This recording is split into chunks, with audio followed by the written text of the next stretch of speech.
And then sir, the same schedule for mains, FRC4 started at the same place. And again I made the same promise. चाहे वो AWFG का test हो या SFG का हो या करंट अफेयर्स की क्लास हो, I'll do it. सब कुछ करूँगा जैसा जैसा मुझे बताया जा रहा है. And fortunately it worked again. Then I stayed there for interview also. And fortunately I got the rank. And before coming to FRC, literally there was a lot of broken confidence. And I thought I would never be able to clear pre. This is the biggest hurdle of my life. But then ever since December, things changed. And I just followed the plan to the hilt. Gave every test, even the open test, all the simulators, the CSAT simulators also. It was for the first time that I cleared the prelims, I cleared the mains, and then I cleared the interview and finally got a job under Government of India. I was a part of FRC 1 and FRC 4. So I think FRC played an instrumental role in making me what I am today.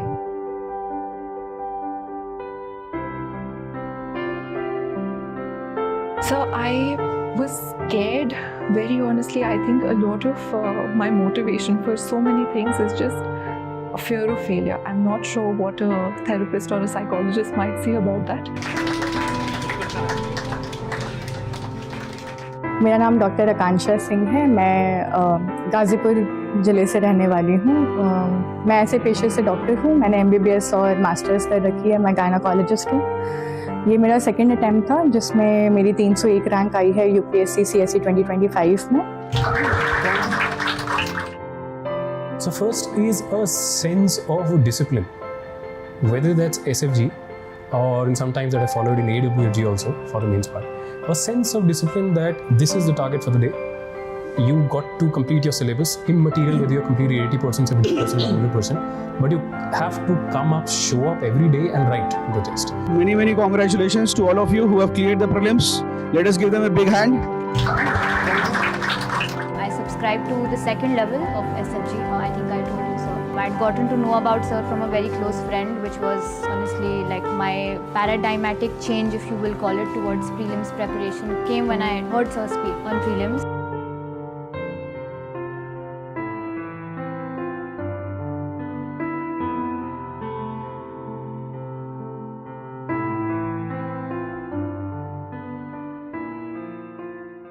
%65% of IS toppers under rank 10 and 20 in CSE 2025 final list have been students of Mains Guidance Program MGP by ForumIAS Academy, including rank 4, 5, 6, 7, 8, 9, 10, 11, 12, 14, 16, 17, 19. Mains Guidance Program MGP 2026-27. Join Mains Guidance Program, India's most trusted program for mains preparation. To know more about MGP, speak to an IS topper near you or email us at contact@forumias.com.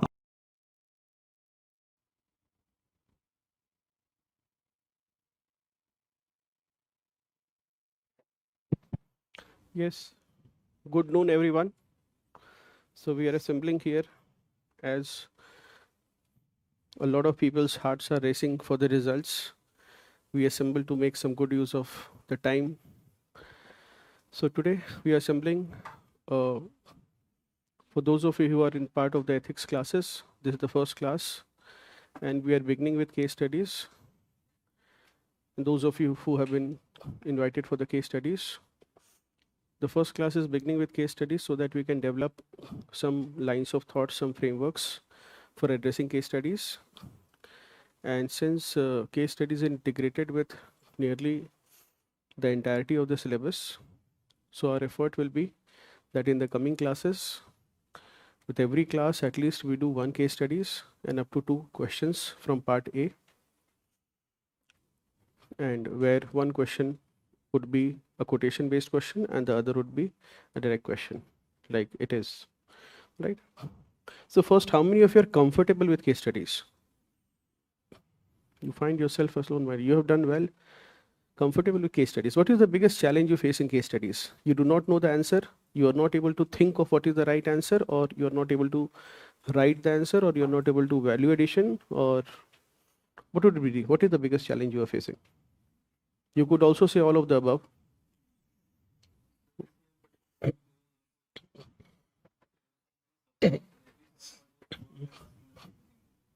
All right. So he has asked a very pertinent question, that there were subparts and there is a repetition. How do we handle such situation? Apart from that, anyone, how many of you face challenges with respect to case study as to what is the right course of action? You face challenges, all right. So today's class, while we will not be able to discuss the entire theory for case studies because large parts of it will be from part A, but at least today I'll try to solve this question, that which one is the right course of action. And on the limited administrative experience that I've had,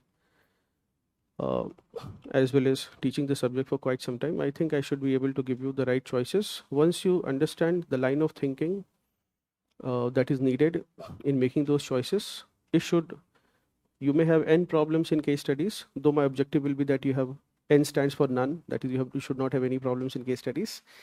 But if you have n problems in case studies and decision making questions, decision making and making the right choice will not be one of them. All right. The first thing is, with respect to addressing case studies, is that please keep it simple. Do not make a big deal out of it. I often say do not make a big deal out of it.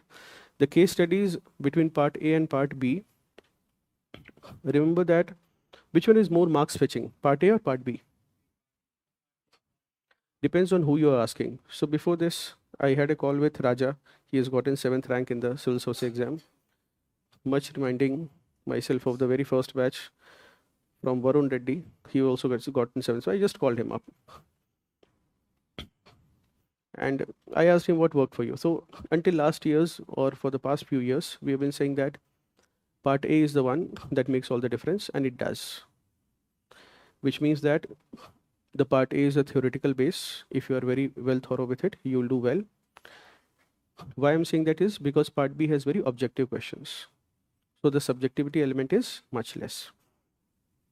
So he gave the same answer that, sir, it is part A, which is what I focused on. This is what was also said in forum. It has been said in your classes also, where the differentiator will come because of objectivity in the case studies. Nearly everyone will do the same things.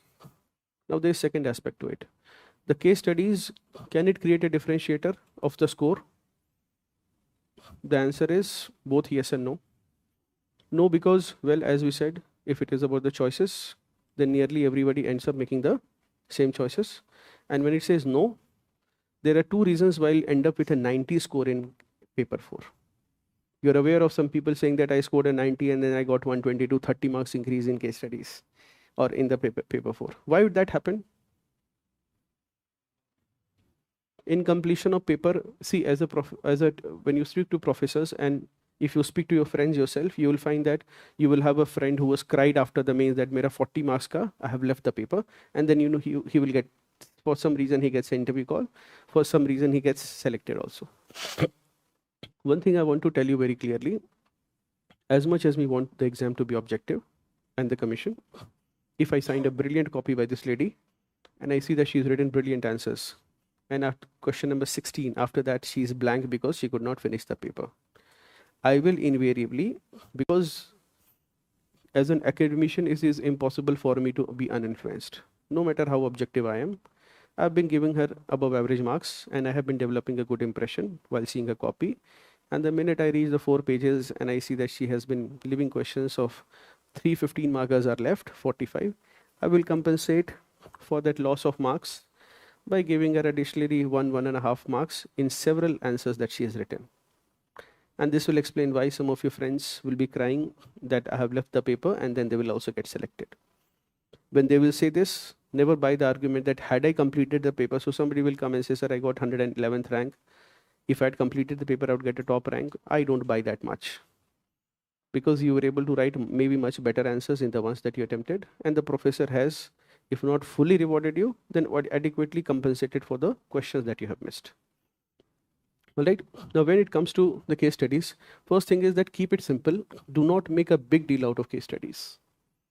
A lot of people, do not be scared. There are several parts of the syllabus you need to be worried about. This should not be one of them. The only fear that you may have in case studies is actually finishing the paper.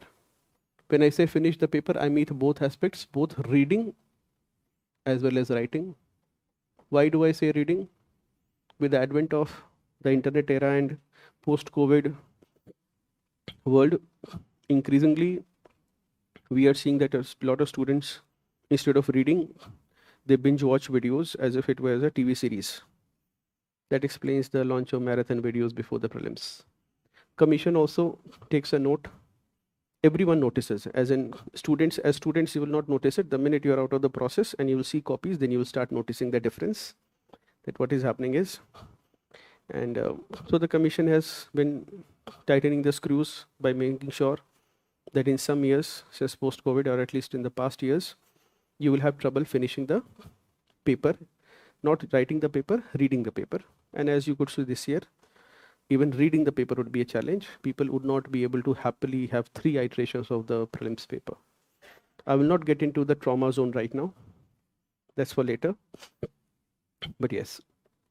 Second is with case studies is that please make use of the reflections from part A. This becomes very crucial. If you have read anything in part A, please write your own commentary and notes, not at the beginning, but at the end, as a concluding remark. All right, as we'll see. Can I get one of the copies? जो ये है, ये वाली copies जो handout जो है बच्चों को दी गई है. All right. Third is that keep it interesting. Variety is the spice of life. Now, how do you keep it interesting? By having variations, by trying to have variations in the, way you write it. The variation can easily be brought by the variations in the introduction itself. All right. The second kind of interesting that you can do it is as I said, diagrammatize your copy to some extent. Why diagrammatize? 2 purposes. One is 2 purposes. The first purpose is to diagrammatize is first is you are breaking the monotony of the paper. Actually 3 purposes. Second is it becomes easier to read as long as you know you are drawing it in a manner such that it is understood by people other than you. Do not make a diagram which only you can understand. Right? And third is to save time. If you have to represent that what are the, so as Sugam, right? I get your name wrong sometimes, but now I have learned. So as Sugam said that, sir, if there is a repetition, what could be the possible repetition? What are the choices available before you? Question number B. And then question number C is something else. And question number D says, which choice will you adopt? Write the pros and cons. Now there's a repetition. How do we fight this situation? So when we speak to professors, they say, some professors say that if there is a combined answer, we are okay with it. Which means if the student has addressed the spirit of the question without breaking into discernible ABCD parts, we are okay with it. While some professors, they have this feeling that if the question is asked, then an exact and precise answer should be there. So the counter question that I often ask them, sir, is that, sir, it only says what are the choices available before Vijay or Rakesh or anyone. And then after a break, the D question says which one is the best choice and why. Then I don't have much to write in B except the choices. Plus in D, I have to have the repetition. So the best way, Sugam, to address such a question is please diagrammatize. Choices before Vijay can only be in part B. Just make a diagram and write the choices. And label them appropriately such as 1 or A, B, and C. Is this clear? Am I making sense in what context I'm saying this? I'm saying in the context of, for example, the first question that we have of 2025. Please take a look. The first question of 2025. Please take a look.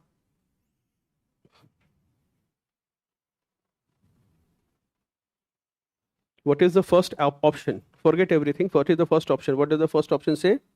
What are the options available with Vijay? And what does the option C say?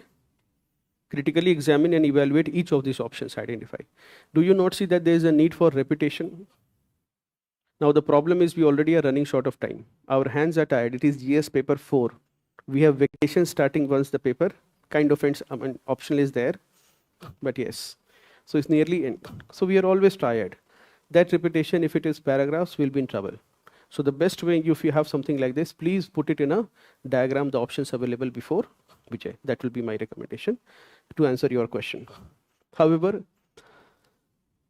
yes. And the last thing is that when you are making a conclusion or you are drawing your inferences, please write a note within your own views, and these views have to come from part A. Secondly, these views should not be extremely private as a citizen. These views have to be well informed and well read. Yes.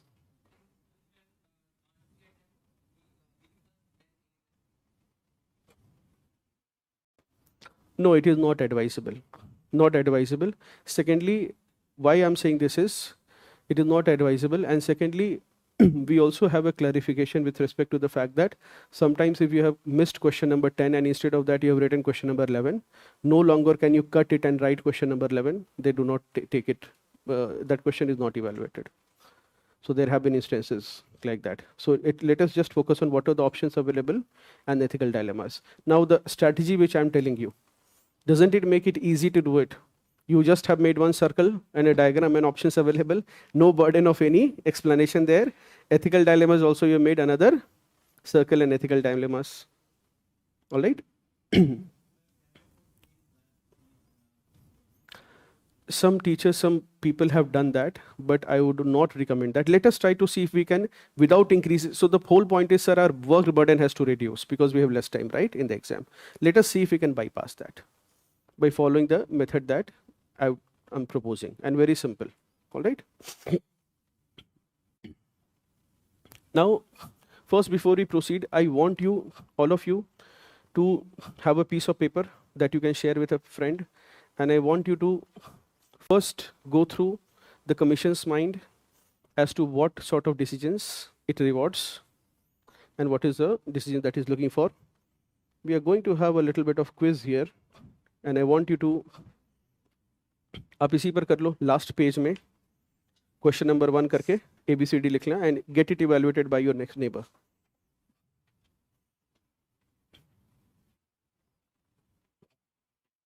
Yes.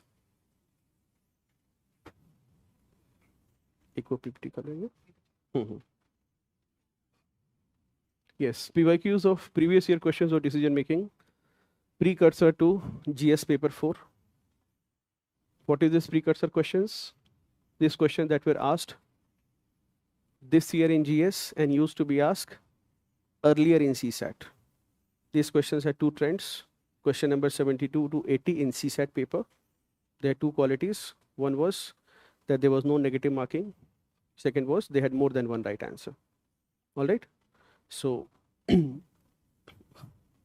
let us take these questions. You have few seconds to read the question and mark an answer with a question number on your copy. Think, read and think. Is it visible to all? Light थोड़ी सी आ रही है, कुछ light एक आध बंद करके देख सकते हैं.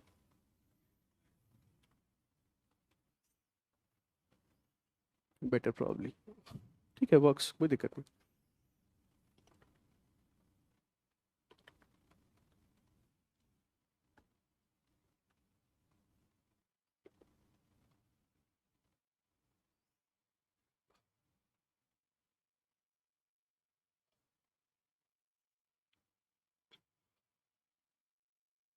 Write down the answer in your copy or mark it somewhere on a piece of paper. The last page itself, you mark question number 1. What is the answer? Please use the last page, question number 1. Write down the answer A, B, C, D, whatever you feel is appropriate. We'll be needing this quickly. Everyone is done? Just a bit timer. It will take a lot of time. Let us have 30 seconds for each.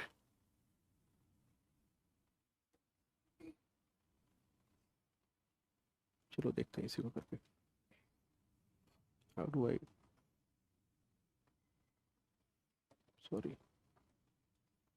इसको ये छोटा नहीं होता है.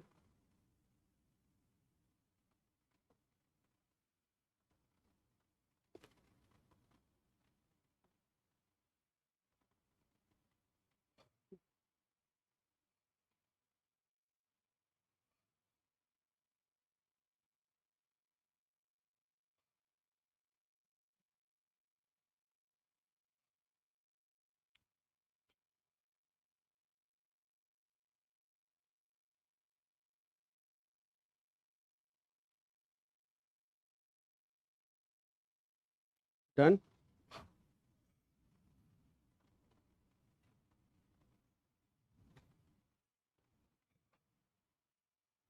Have a seat.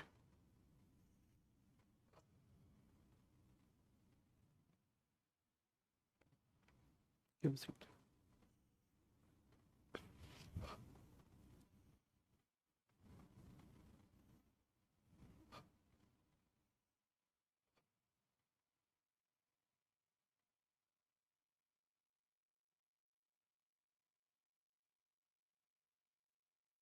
Done?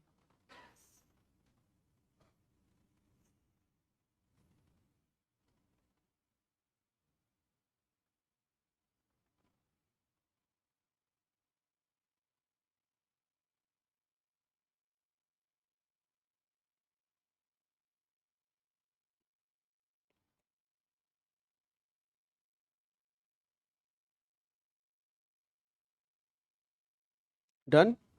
Say yes or no.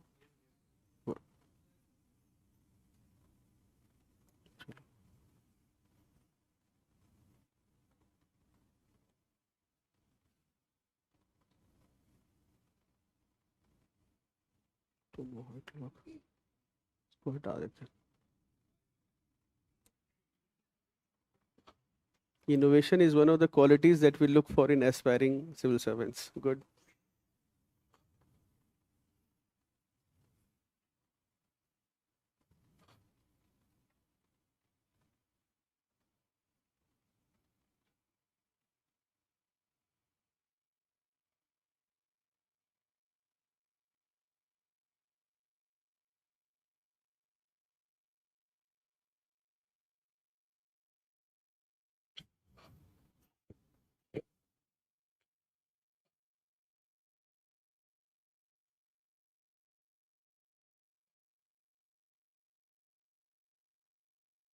Done? Very good.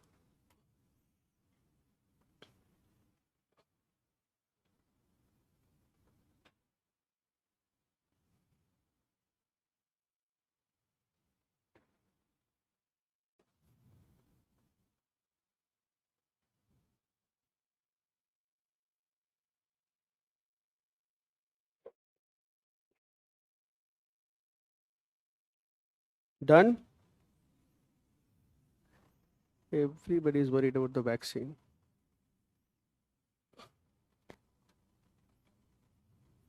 Done. You have to take a decision.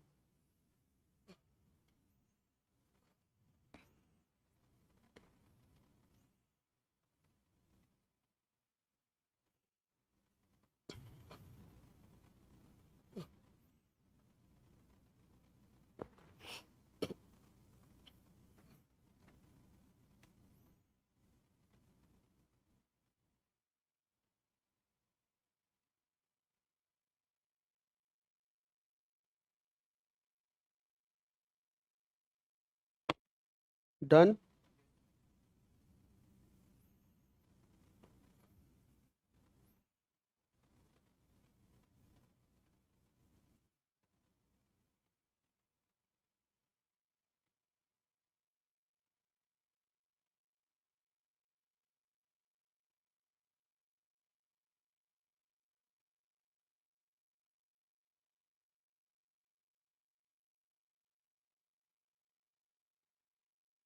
Done?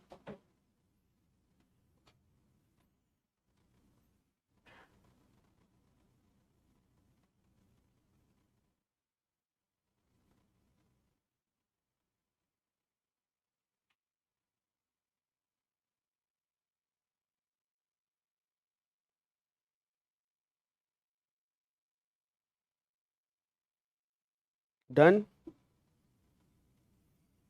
Done reading, not done deciding. Write down the answers in your notebook.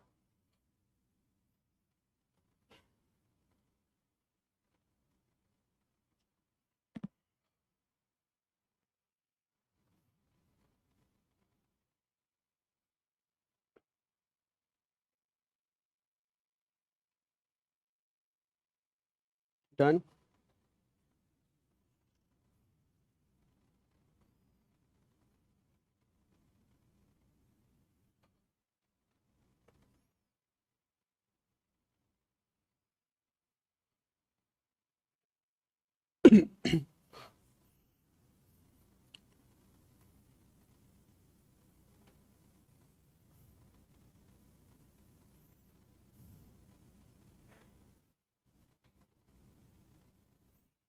Done.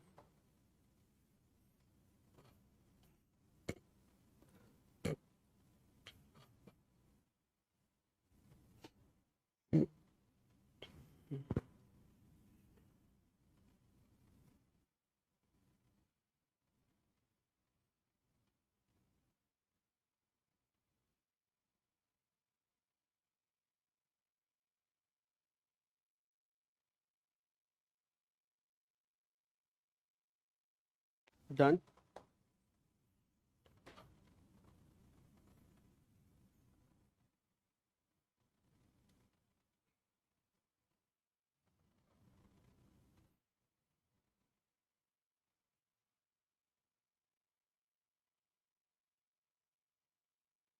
Done.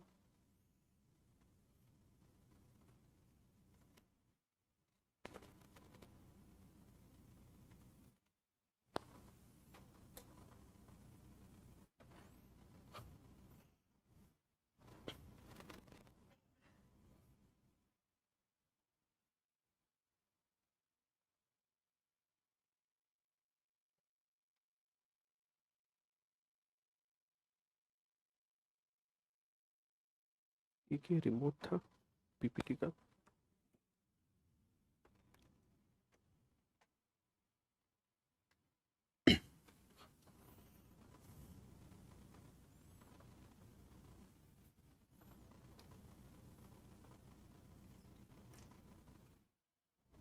Yes.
Done.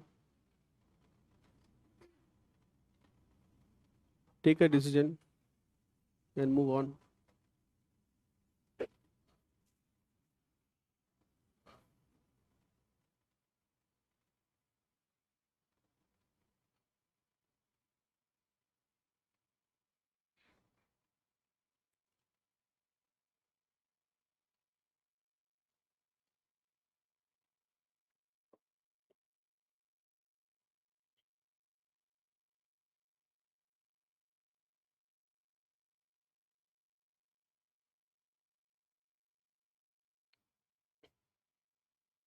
Done.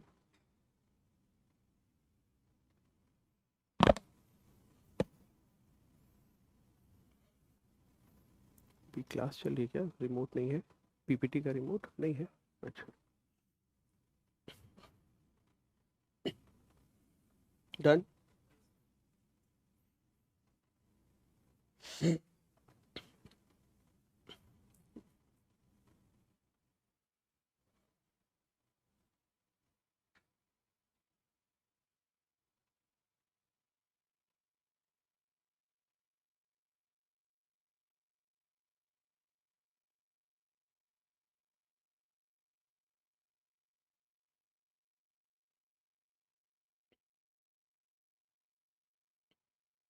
Done.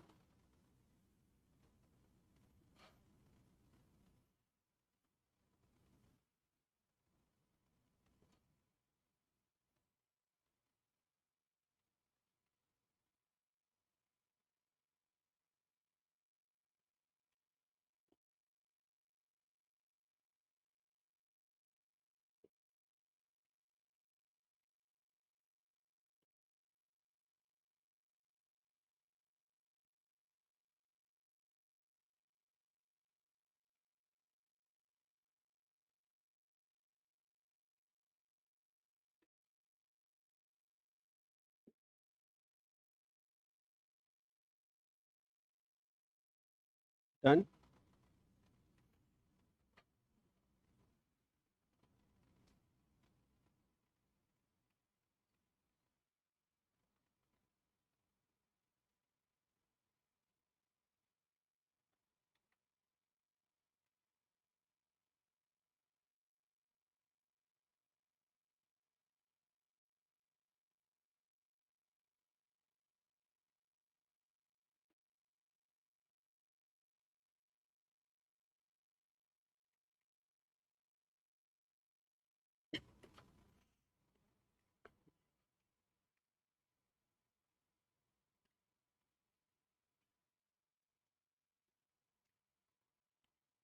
Done.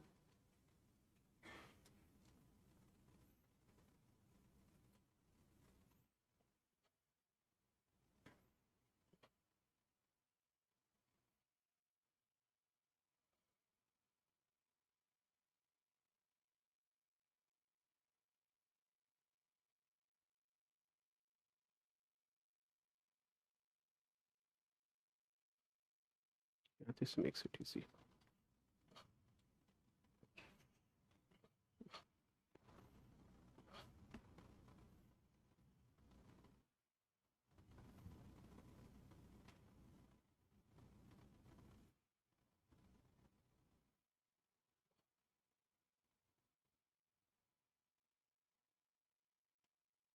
Done. So these are trauma questions, but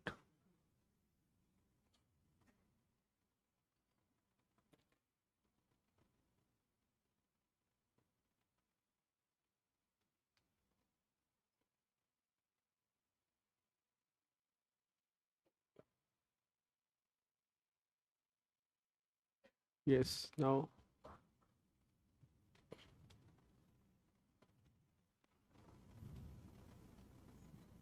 yes.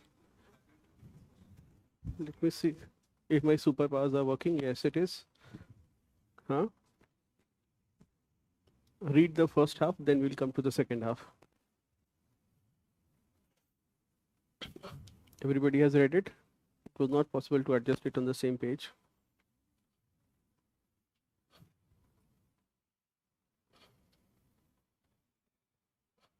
Done. Some people who have written the prelims are again reading it and taking time. Those who are freshers not written this year prelims, I understand. कि sir I'm preparing. जो दिए हुए अभी पढ़ रहे हैं पहली बार, ये भी था. चलो.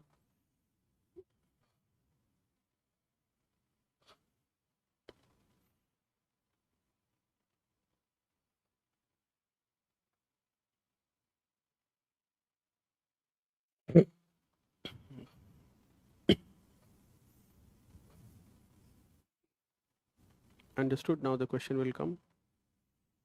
Clearly you can see the length of the questions from 13 to 26. It has doubled.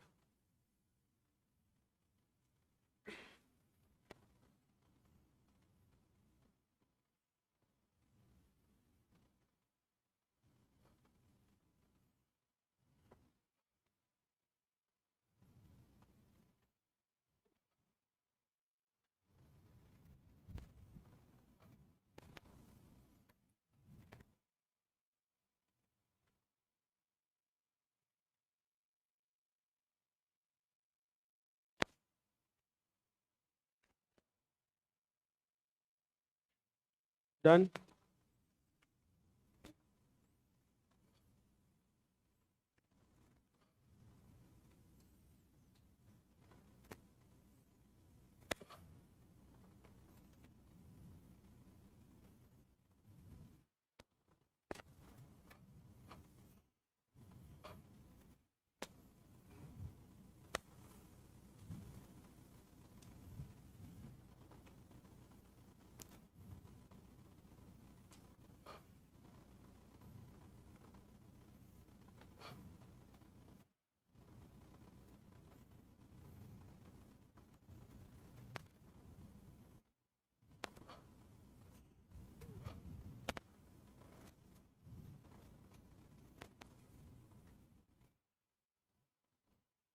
Done. Chalo, wonderful. Now quickly exchange your marked answers with your neighbor quickly so that they can mark it. This test has no negative marks, so you can be safe. Exchange it with your friends. Don't do self-evaluation. Don't worry, you won't get negative marks. This paper was designed to have positive marks only. Yes, have you exchanged it with your friend? This is yours? Okay, wonderful. Now let us see what the commission thinks is the right answer. Early answers, the key was released by RTI. So let us see first. You've been asked to give an explanation for not attending important SF meeting. And senior is saying not his fault. According to commission, A and B are the correct answers. You can put a correct mark. What do we learn from this question? What do we learn from this question? What is the commission looking for? One is that, what do you think? Yes, ethics is a thinking paper, so we'll all have to think. Okay, the need for a formal communication is a value. Value is something that is desirable. Hai na? Okay, a formal communication has to be, okay, you feel that this is the, you know, or sometimes said institutional channels, or the institutional channel has to be. This is also so that you do not become a scapegoat in trying to save somebody else. Isn't it? And also not deflecting the responsibility which accrued to the other person. तो ये भी नहीं करना है. Taking other people's blame. Fair enough. Let's take the next one. Now this thug is saying you sell it to me. Common scenario in Uttar Pradesh and eastwards, not in the current setup. So sell the property at a cheap price to him. This is said not. Why? Because this simply means that you give in to extortion. You are giving into extortion, not recommended. Go to the police for necessary action. Well, police support is encouraged here. Ask for help from your neighbors. This is something that should not have been the negative, but it is put as not correct option. But generally, if you see, situation ethics demands that when you're dealing with something like this, you seek community help. Tell me, what is the reason that casteism, why people want to join civil services more, let us say in Eastern UP or Bihar? Or why, for example, the caste system would be stronger here? Tell me, think and tell me. This is an interview question. They ask sometimes. They asked me 10 years back. Social mobility. No, something that is specific to that place, tell me. Tell me, why will somebody want a government job? In which situation will go? One is poverty. Okay, if there is poverty, forget IAS. Think of the lowest level jobs. Lowest level jobs in the government. Forget IAS.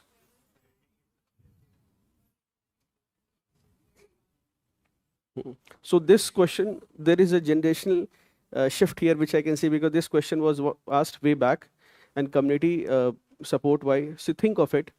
I mean, just a decade back, the law and order was extremely poor in large parts of India, large parts of North India. Now think of it. Let us say you have a piece of land and a goon is trying to usurp it. Why would you want power? Why in Delhi people would not want that power? No, why is that? Very good. Now, inherent mindset is a what is called alliance den, which means you can throw anything in it. You can, for this answer, if anybody is getting any answer, you can say it is their mindset. So that's a very umbrella term. Let us be more specific. Yes, how does law and order influence why people would go for a government job? Very good. You're coming close, but you're not hitting. So this is again an umbrella term that you want connections in the government. Why do you need connections? Yes? Yes? Very good. Delhi people would not largely face their power differentiation, because if you call the police here, they won't ask you, who are you? Right? If you make a phone call to the police station, they are not going to, tum ho kaun? Whereas the same question in a feudal, more feudal setup, in a more rural setup, in a place where there is poor law and order. And when I say poor law and order, it doesn't mean that the law and order does not protect the powerful. The law and order protects the powerful, those who have access to state power. In such a case, when you're threatened by a goon, you will do two things. You know, your first recourse is to, if you have a government job, then what is the benefit? Not connection. The goon will not come to you. Because what does government job give you? Access to state power and state machinery. Very good. Second, since the law or the police or the state does not provide equal protection to all, only those who have access to state power, they enjoy the protection. In such case, what is likely to happen? One is that government job you will definitely have. The second facet is that now everybody cannot get a government job. Then what will they look up to? They look for extra. No, not money. No, let me demolish that one. So he said that people will want to get rich. But if you don't have access to state power, the goon will come and take away your money also. So if you see large parts of Eastern India, again, these things have changed right now. We have much better governance. We have much better, these days, if such goons try to usurp a property, you will have a video coming out. It will be on YouTube and social media, and there will be pressure to act. But just from the frame, the second aspect will, no, money is wrong answer, which is why these states will not have an entrepreneurial spirit. Because if you are an entrepreneur, then there is another entrepreneur. If you are rising, he is also rising. So that you will not be able to do. Let us debunk this. Then you will not want access to money. You will want access to money only when you have law and order exists to secure your rights to wealth and property. If law and order does not secure your rights to wealth and property, what will you do? You will lead what is called flee of capital, which first Administrative Reforms Commission, which says that in India, capital flees. It leaves the country. Whereas in corruption money, what happens in India? It leaves the country. You have Swiss banks and whatnot, and Panama Papers. Right? That is the problem with corruption in India. In less developed places, for example, Eastern India, parts of North India where there is less developed state, the capital will leave the states. Now in Southern India, which is more developed, you have corruption. But what will happen? The money will stay and be invested in businesses in the state. So do you see the double whammy of corruption in poorer states or poorer countries? First is corruption is there. Real beneficiaries do not get the money. Second is the capital is not deployed for their welfare. In rich states, prosperous states, southern states, for example, or developed states of Europe, if they have corruption, okay, the money is devoid, not going to the legitimate place, but the money will be deployed for the benefit of the economy. So do you see the double whammy that poorer states will have to bear? Anyway, so the second reason why somebody will want access to state power when you don't have state power or a government job, then the second option is you will resort to your caste and community linkages. Your caste, and because you know that the police will not save you, then who will save you? Your community leaders. Whatever caste and community you belong to, you will go to the biggest Bahubali or so-called leader who will negotiate on your behalf to the Gunda. Remember, as he said, Chandan Mahto in popular culture, you know, you will go to such people, they will give you protection, you will probably give them something, but they will ensure that they are able to negotiate and get you something out of it. This should have been correct, but okay, negotiate with the Gent to get a higher price. This is also a fairly good option that the commission recommends, that while it is not an ideal, but this is what you call the reminder of the situation where you are able to get out of the situation at no harm to you. All right. Now, you are not able to do work. What should be the ideal case? What is not recommended is not finishing the work. And secondly, getting the work stuck. These are not recommended. If you are given a work in the government, what is not recommended? You fall sick. Then what do? It should not be that you are saying that this work, ye kaam nahi ho payega. That is not expected. This will be applicable through all the situation questions that you have gotten in the past, ever since 2013 ke baad se, every question. The second is, you should not be blocking the work also, isn't it? So ask for an extension of the deadline, and if that is not, then you suggest alternate person to headquarters. So this is not abdicating responsibility. This is ensuring that the problem is solved. One quality that the commission is clearly looking for, problem solving attitude. Because the minute you go in administration, the biggest problem will be that everyone will tell you, ye kaam nahi ho payega. And the Prime Minister sitting in Delhi, he says that if there are 140 crore people, I will have 140 crore Aadhaar cards. And you will nearly be able to achieve it. You see the kind of vision that the person in Delhi has to have. We were implementing the Jan Dhan Aadhaar Yojana long back when the Prime Minister had first been elected. And it clearly in the bureaucracy, the belief was that this cannot happen, that everybody will get a Aadhaar card with a fingerprint and everything. It was nearly an impossible task. Jan Dhan accounts were also impossible. But you see that, I'm not going to say that, sir, but did everyone have Jan Dhan? No, that did not happen. Time changed, technology changed, and Jan Dhan did not happen. Jan Dhan bhi hua. I was a nodal officer for Jan Dhan. All right, Jan Dhan Yojana ke liye, Jam Trinity, Jan Dhan, Aadhaar and mobile number. So there were massive challenges, but actually that did not happen. What really clicked for the government was what? Tell me. How did, yes, the coming of UPI, that massively solved the problem. Second, let's say an old lady is there, doesn't have a bank. What can she have? Because she won't go to a branch. Why? Something known as economic apartheid. If a bank sees a poorly dressed old lady, knowing that she has come to the branch, what is the problem in the rural branch? The lady will come to the counter and say, I have to deposit 100 rupees. The bank teller is mad. That 100 rupees jama karne ke liye, she will take 10 rupees is the transaction charge. I mean, it will cost the bank to 20, 30 rupees will go in just that deposit. But what happens? One is the UPI, the other is payment banks. Quickly, if you have an Airtel mobile also, it will prompt you that do you want a Paytm bank or Airtel bank? Everybody can be a payment bank. You cannot be a regular bank. And that pretty much solves it for the lowest strata of the society, isn't it? But anyway, so this problem solving attitude is such something rewarded. Then medical facilities, earthquake affected, and allegation for money making.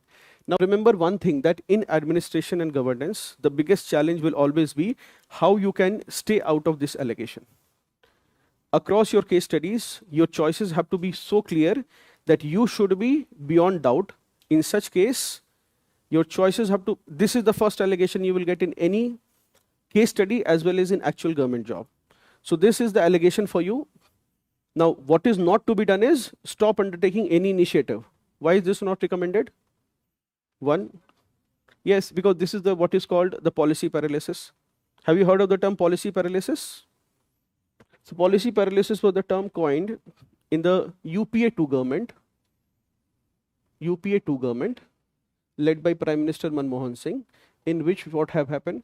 Have you heard of 2G scam, Commonwealth Games scams, and these many scams? In this, what had happened?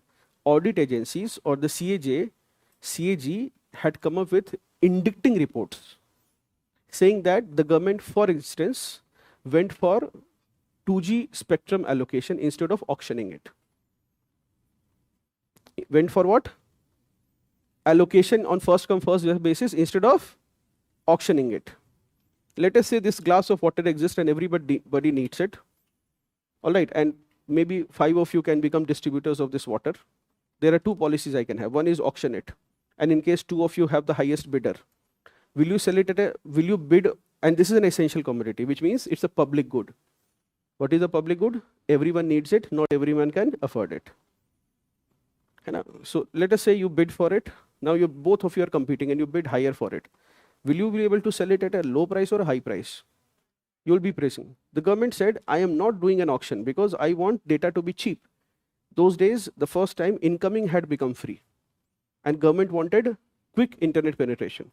So it had this policy, said, I am the executive. I am going to make the policies. I don't want to bid and people will build tens of thousands of crores. Then they will recover it from whom? From the customer, and my objective will fail. Then for 1 GB of data, you will have to pay 1,000 rupees.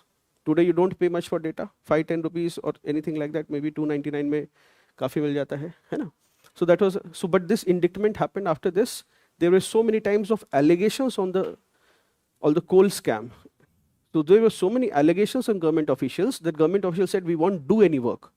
The famous line that is said, which we will do in the Part A classes, ethics classes, is that in government, if you do nothing, nothing will happen. But if you do anything, then anything can happen. I repeat, likh lo ek line. ये पहला case studies tool kit का part होगा. The fear that in the government, what is the fear? Use this in your arguments in policy. In government, the fear is that, in government,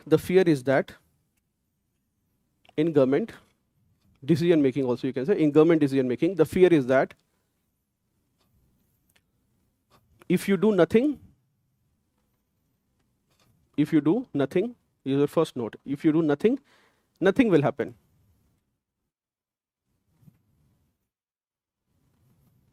But if you do something, then anything can happen. But if you do something, then anything can happen. This is the source of, next line you write, this is the source of administrative apathy. This is the source of administrative apathy, bureaucratic delay, and policy paralysis. Administrative apathy, bureaucratic delay, and policy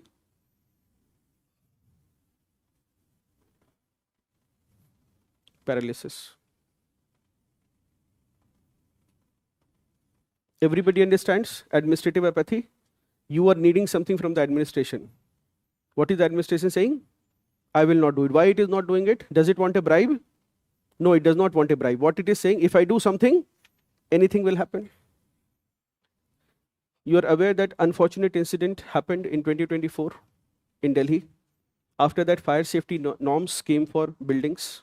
What was the problem? At the core, what was the problem?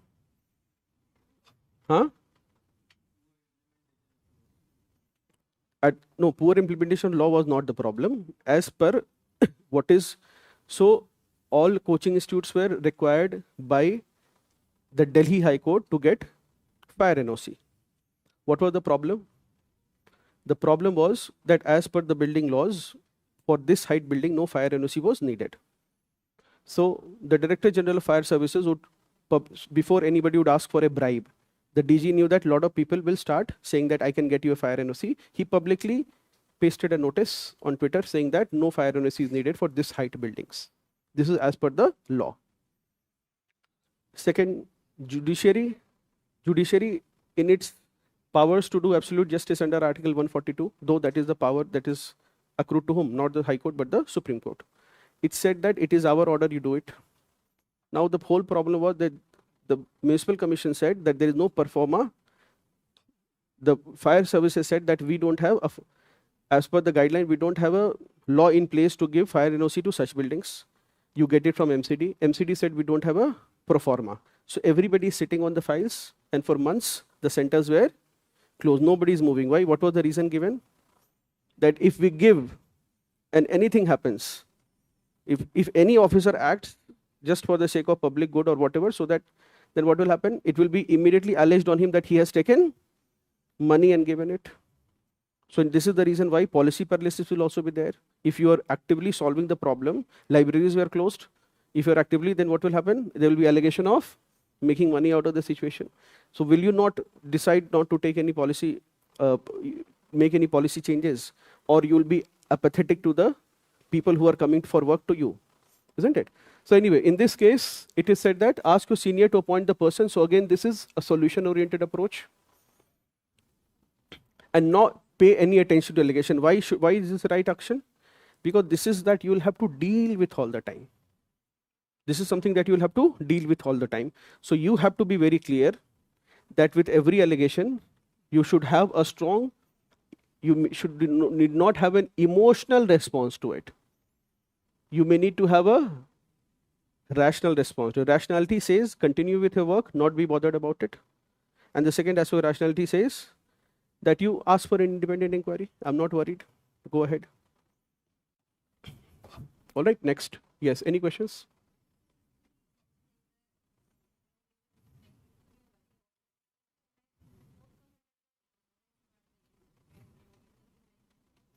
There is an allegation, I have put an allegation against you that does not prove anything.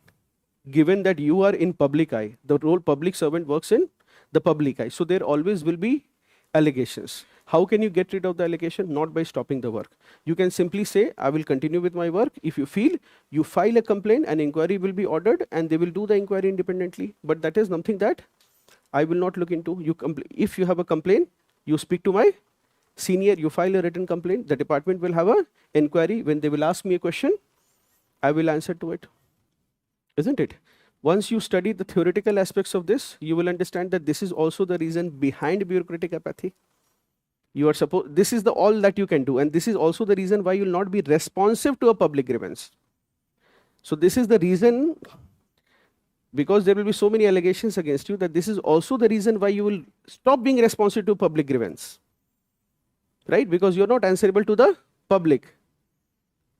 In the Indian political setup, who's responsible to public? Elected representative. The permanent executive, that is the civil service, it is accountable to whom?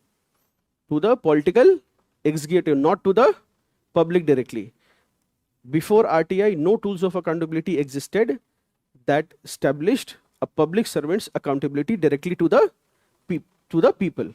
After RTI and now Public Service Guaranteed Acts, now these are all deprecated as of now, they are stale as of now, but hire boats and they are charging 3 times the price. What will you do? Emergency situation is there, the person is trying to flee in the situation, what will you do?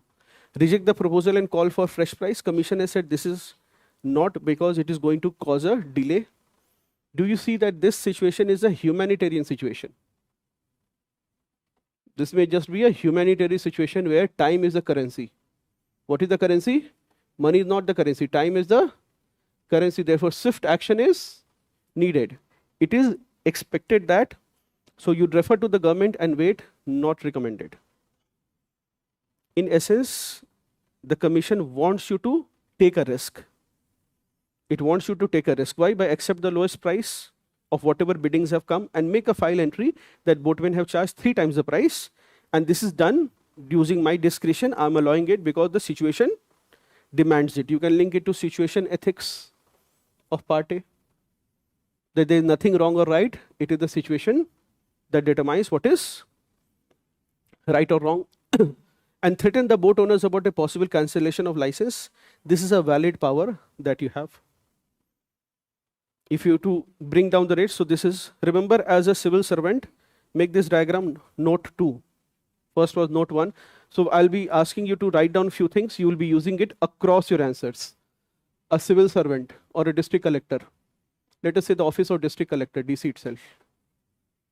What are the roles of a DC? First is, okay, one stale role you can say he is a chief protocol officer. Chalo, this is not, but he will remain the chief protocol officer. The second role is he is the apex law enforcement officer. He is the apex law enforcement officer, the senior most. Technically it will be district magistrate, but मान के चलो, the law that, not the district collector, there is a difference, but he is also the chief communication officer. His job is what? Chief communication officer. Why IS is so contested for? Because for all practical matters, in that little place wherever the collector or the SDM, you are the government of India. Whatever you have said, it means the government has said it. सरकार इसलिए उसको कहते हैं, है ना? He is also what? In this context case study, what was his role? Is also he is the chief negotiator.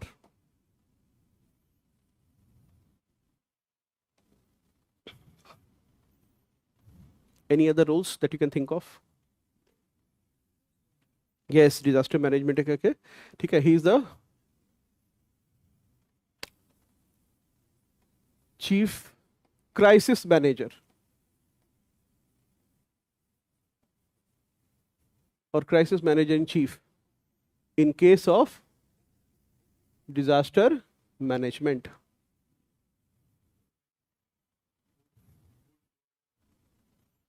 Food provider. Okay, you can say that. You can say that he is the, I would not say the policy maker, but He is the chief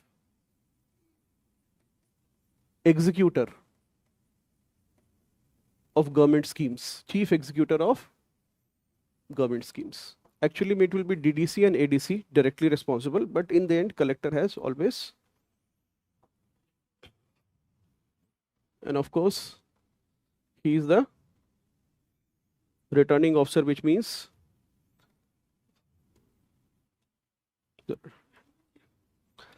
not relevant for the case studies actually, so that is why I'm not, but yes, you can say that he is the apex office for food and civil supplies.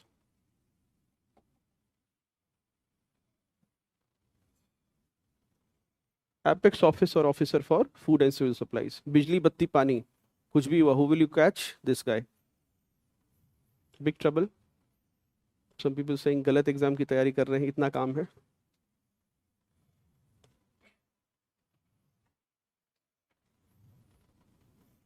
Yes.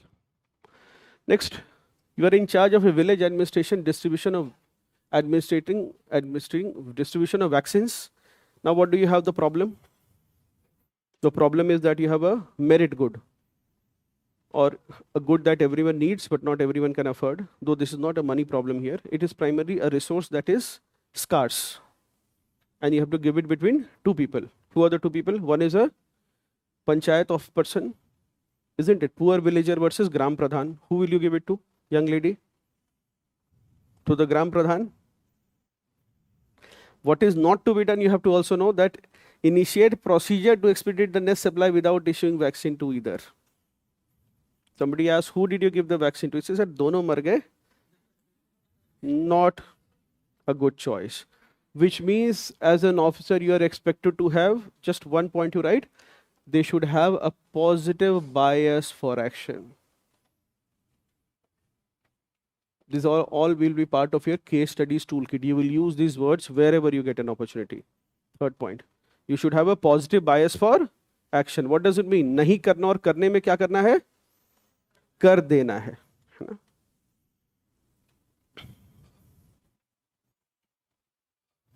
Somebody is saying, should I read this book? Instead of wasting 20 days looking for reviews, 20 days में किताब पढ़ लेना है, तो पता चल जाएगा काम की है या नहीं.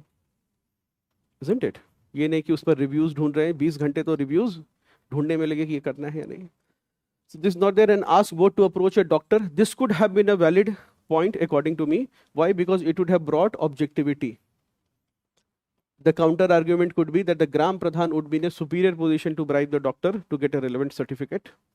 So maybe, but this, arrange vaccine for the Gram Pradhan or give it to the poor villager. But do you see that there's a positive bias for action? Problem solver should not be an action blocker. Isn't it? This is what is expected. It should not be that you have simply asked future authorities for further orders. You have to be what? A decision maker. That is expected. Project night shelter. Then people will come, poor people, and then theft incidents are happening. This is something that kind of I disagree with, because lodge a written complaint in the police station. That time the key is not public, it is through an RTI application that key is there. A written complaint according to me would have been a fine, so that you have documented what is happening. If a major incident happens, then you have documented. A written complaint may have held police gast badhane mein. It would have alerted the police and would also have sent a message to the people who have, or the refugees who have taken a night shelter, that they are under watch, and that itself would have altered their behavior, isn't it? External supervision alters your behavior, isn't it? But then commission says assure residents of inquiry into the matter. So it has taken a more compassionate view and considered the humanitarian effort made. For some reason we do not know why this has been there. So this assure is technically, basically, it shows your emotional intelligence.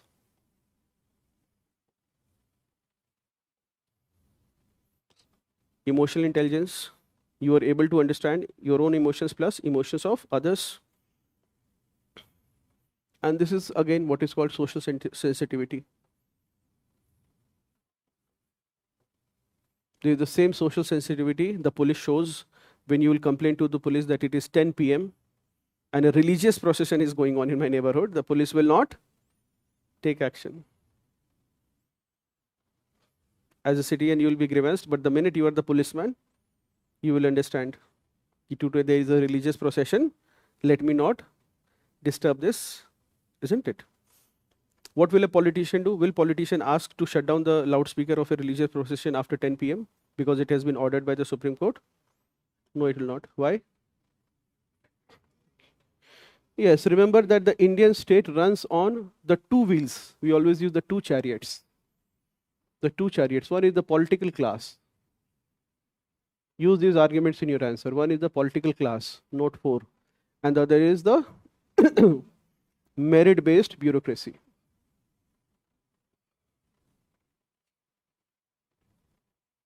It is the representative political class. Representative political class and merit-based bureaucracy. These makes Indian state or even Indian democracy possible. Or Indian state. Two wheels of the chariot. The representative political class is one wheel. The elected political class is one wheel, and the merit-based bureaucracy is another wheel. Why, if you leave everything to the merit-based bureaucracy, what will happen? And what will happen if you leave everything to the representative political class? See, the representative political class represents people. It is able to understand. It is able to understand and satiate public emotion. Satiate मतलब उसको absorb करना, satisfy करना, public emotion. So it understands कि today if the people are dancing at 10:30 in a Mata ka Jagran or any religious festival, he is understanding their sentiment. और इसको ये बात चमकेगी ही नहीं because he was studying for his mains paper that time. 2 consecutive years. उसको लग रहा है लोग नाच क्यों रहे हैं इस समय? काम नहीं है उनके पास, unemployed है. समझ में ही नहीं आएगी इसको बात. There is no way you can explain to this person who has cleared this examination through a merit-based system, is it a higher echelon of governance? If you leave it to him, what will you have in the future? You will have a tightly controlled state, and in future you will have civil unrest. People will rise against them because they think they will suddenly feel suffocated in a system that is run completely by a merit-based bureaucracy. And what happens if you leave it completely to the representative political class? You will have anarchy, and you will have what is called kleptocracy. What is kleptocracy? When you say this, you don't put an allocation. You say that there are chances of kleptocracy. What is kleptocracy? The rule of thieves. On bracket me you write, not my name, write Plato. Democracy collapses into kleptocracy. Democracy collapses into. Who will keep this in check? No, not the bureaucracy. Bureaucracy is not the institution that can check the represented political class. But what it can simply do is, it can make sure that it is the steel structure which will keep the state intact. इसको influence नहीं कर सकता है bureaucracy. It is always going to be direct, either the people or civil society. Civil society is nothing but a group of enlightened people. I repeat, civil society is nothing but a group of enlightened. If you talk about people, don't expect. Your first disillusionment in public service will be when you go to the village. I went to villages thinking that they are little republics of Gandhi. I felt they were more like the dens of ignorance of Ambedkar.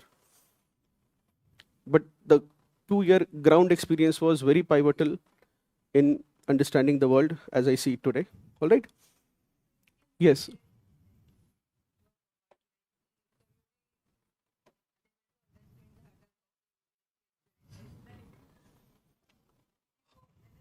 You are very much right that the rationality will not allow you to understand the pain of the emotions of the masses or the civil services aspirants. So that problem will be there. So if you ask selected officers, they will not take a sympathetic view or an empathetic view. But if you ask anyone with a mass followership, he will immediately say कि बहुत दर्द है. But please expect the same response, not the same paper, the same response nearly every year. Because now the precedence had been set. The wheel has been set that you pass judgments on the paper. So now every year it will happen, not the paper. We don't hope that the paper should be like this, but yes, the reaction will be, if the paper will be, forget about the weird and absurd part. If the paper is requiring a high cutoff, you will have criticisms. Now this will be an annual affair. Administrative authority, daughter-in-law of influential person, harassment by in-laws, and parents are not coming. What should you do? First is counsel the lady to adjust and given such a circumstance. Why is this not recommended? Tell me. So you've done this, what will be the problem you will face? Tell me, you did this. Now what will be the problem? Why this is not the right answer? Which at first looks good. Huh? Huh? Yes, Ayushi?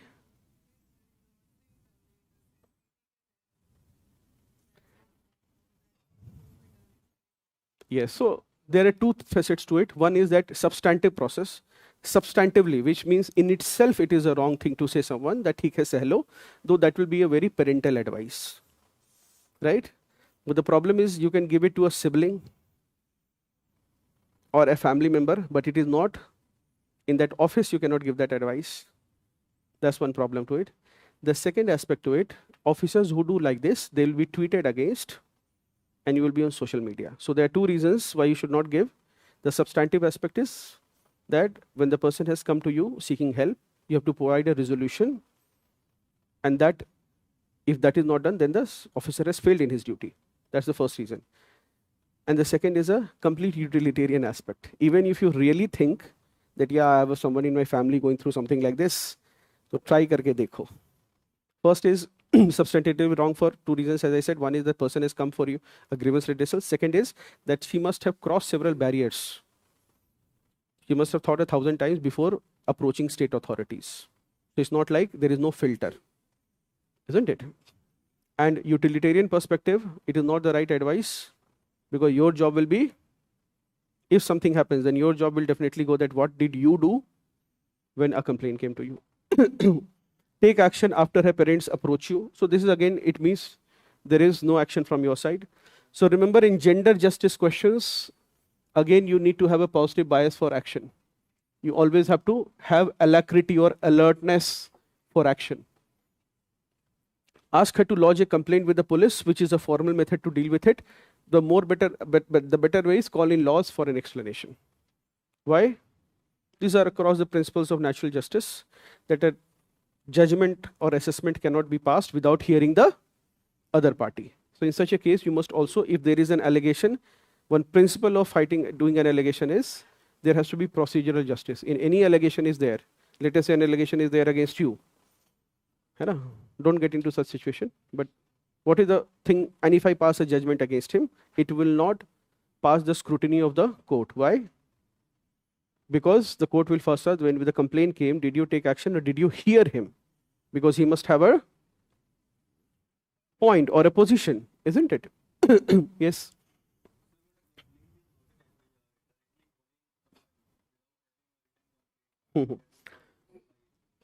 So one thing that you could say is that you could say that give me a written complaint, and on that basis, I will take an action. This has happened in my administrative experience. There was an allegation. There was a young additional SP working with me, and there was an allegation that of sexual harassment and molestation. A woman brought it up. It was a rural area, so we did not know. So the minute this person was new, had straight come from the NPA, and what he did was that with respect to on promise of marriage, this was the case. So he immediately registered an FIR and arrested the boy. Now what happens is that 3-4 days later, when it is presented to the judicial magistrate, the magistrate asked, the girl said, "Hamara patch up ho gaya, police ne, we have patched up, the police has forced me to give this statement." So the judge scolded him like anything. He said, and he was new and he was passionate. So instead of the investigating officer, he himself went into the court. So there are two Indias. One is India and there is Bharat. And the superintendent of police also called him that why, in such case, what is the great filter? Gives things time. And of course, very bad things can happen if you give things time, because you do not know whether the case is genuine or it is a dispute. So I still remember the conversation. The superintendent of police said that you will bring a bad name, and even privately the judge called him and said, Ki dekho, you are not in Delhi now. You are in a certain place. So you should be doing due diligence. Otherwise, every time you'll be surprised. So the logical question was, Ki, sir, but in Delhi, this is what happened, or this is what happens if a woman complains of any sort of gender-based crime or a sexual crime.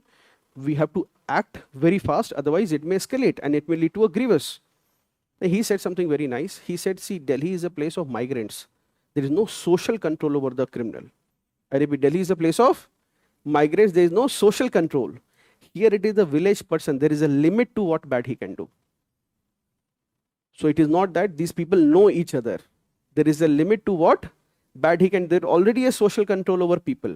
So don't assume that what happens in Delhi, it will happen. You don't have migrants here. Everyone knows everyone. So there is a social control. Isn't it that it's not that people will do a grievous crime and then they'll get away with it? They will not get away with Nirbhaya, or forget Nirbhaya, much lesser gender-based crime. They will not get away with it because the social control and community bond is very strong. The community itself will immediately take an action. It won't reach that level. Quite a learning for a... No. Yes. Opinion regarding the final report submitted. You have a difference of opinion. So what should you do? Tell him to reconsider the result. I would have gone for it. Okay, revise the report on your own. All right, tell him not to justify. This would not be a correct choice, but the commission says, what I believe is, okay, convince the subordinate that he's wrong. This is something that you may have to do.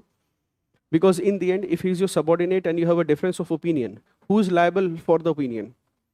Who's the final arbitrator or decision maker? It is you. All right. Competing with batchmate for prestigious posting, okay, on oral presentation, asked by committee to finish on time, is allowed more than the slated time. The best option is, this is definitely not, and this is not withdrawing. This answer, okay, lodge a complaint to the chairperson against the discrimination. That's a formal institutional method, isn't it? And a signal that you will not accept any unfairness in process. But protest and leave the place, I would not agree, but the commission says, that withdrawing from the process, that is a very strong level of protest. Or yes.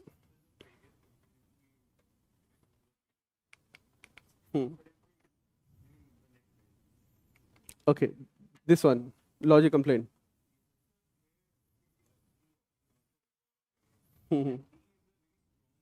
Yes, yes. I would disagree with both these options. That is why I've said that you protest and leave the place, which means that you have, technically, you have left the place, you have not accepted an award. That's fairly. Ask for withdrawal of option goes, this may look violent, but this goes beyond it. Which means that, I will not come for the award, that is protest and leave, that is a different thing. And saying that my name is withdrawn, that is a bigger message. Delayed because the cooperation, replacement of team, extension of time, not a valid option. Warn the team member for non-cooperation, fair enough, and look into the reasons, try to solve a problem. So therefore, what is expected, the quality is empathy. The quality is accountability, that you are trying to establish accountability and seriousness. Emotional intelligence. It also shows a demonstration of emotional intelligence, isn't it? Replacement of the team member. The team may not have, it shows you are able to manage with the limited resources, right? State Sports Committee, athlete in junior grade has won a gold medal.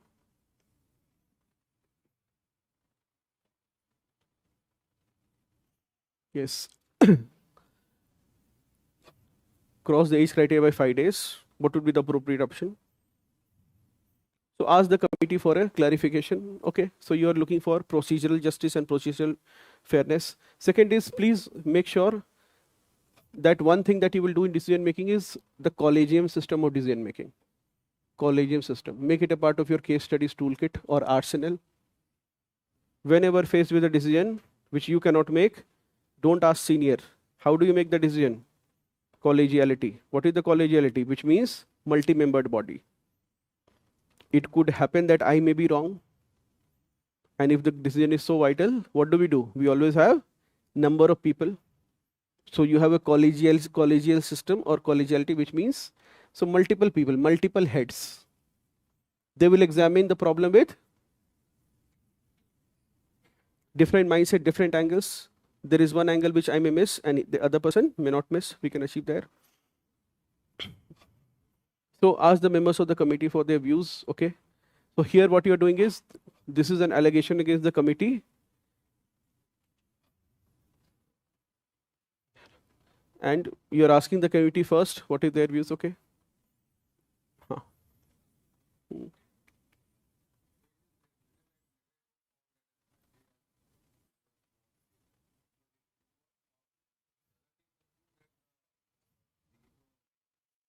No, so it was found. So the thing is that what was the compelling circumstance? You're in a sports committee and 5 of a sports committee, of a state sports committee. So you may say that yes, the minute is there is an allegation.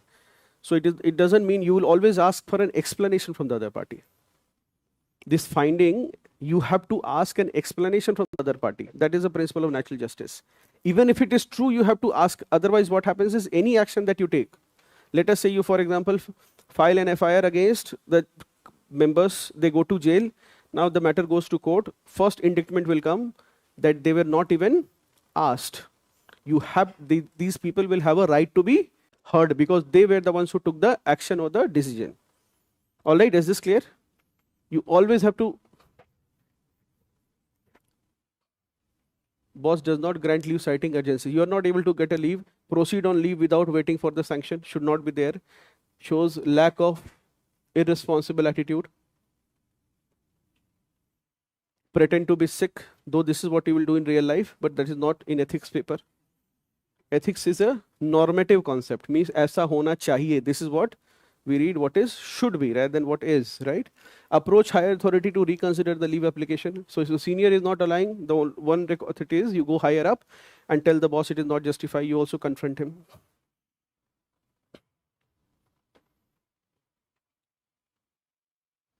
Yes, so this is for the very first time, the commission try to give an idea to your minds and set the direction for the future civil servants that the economy is not going to be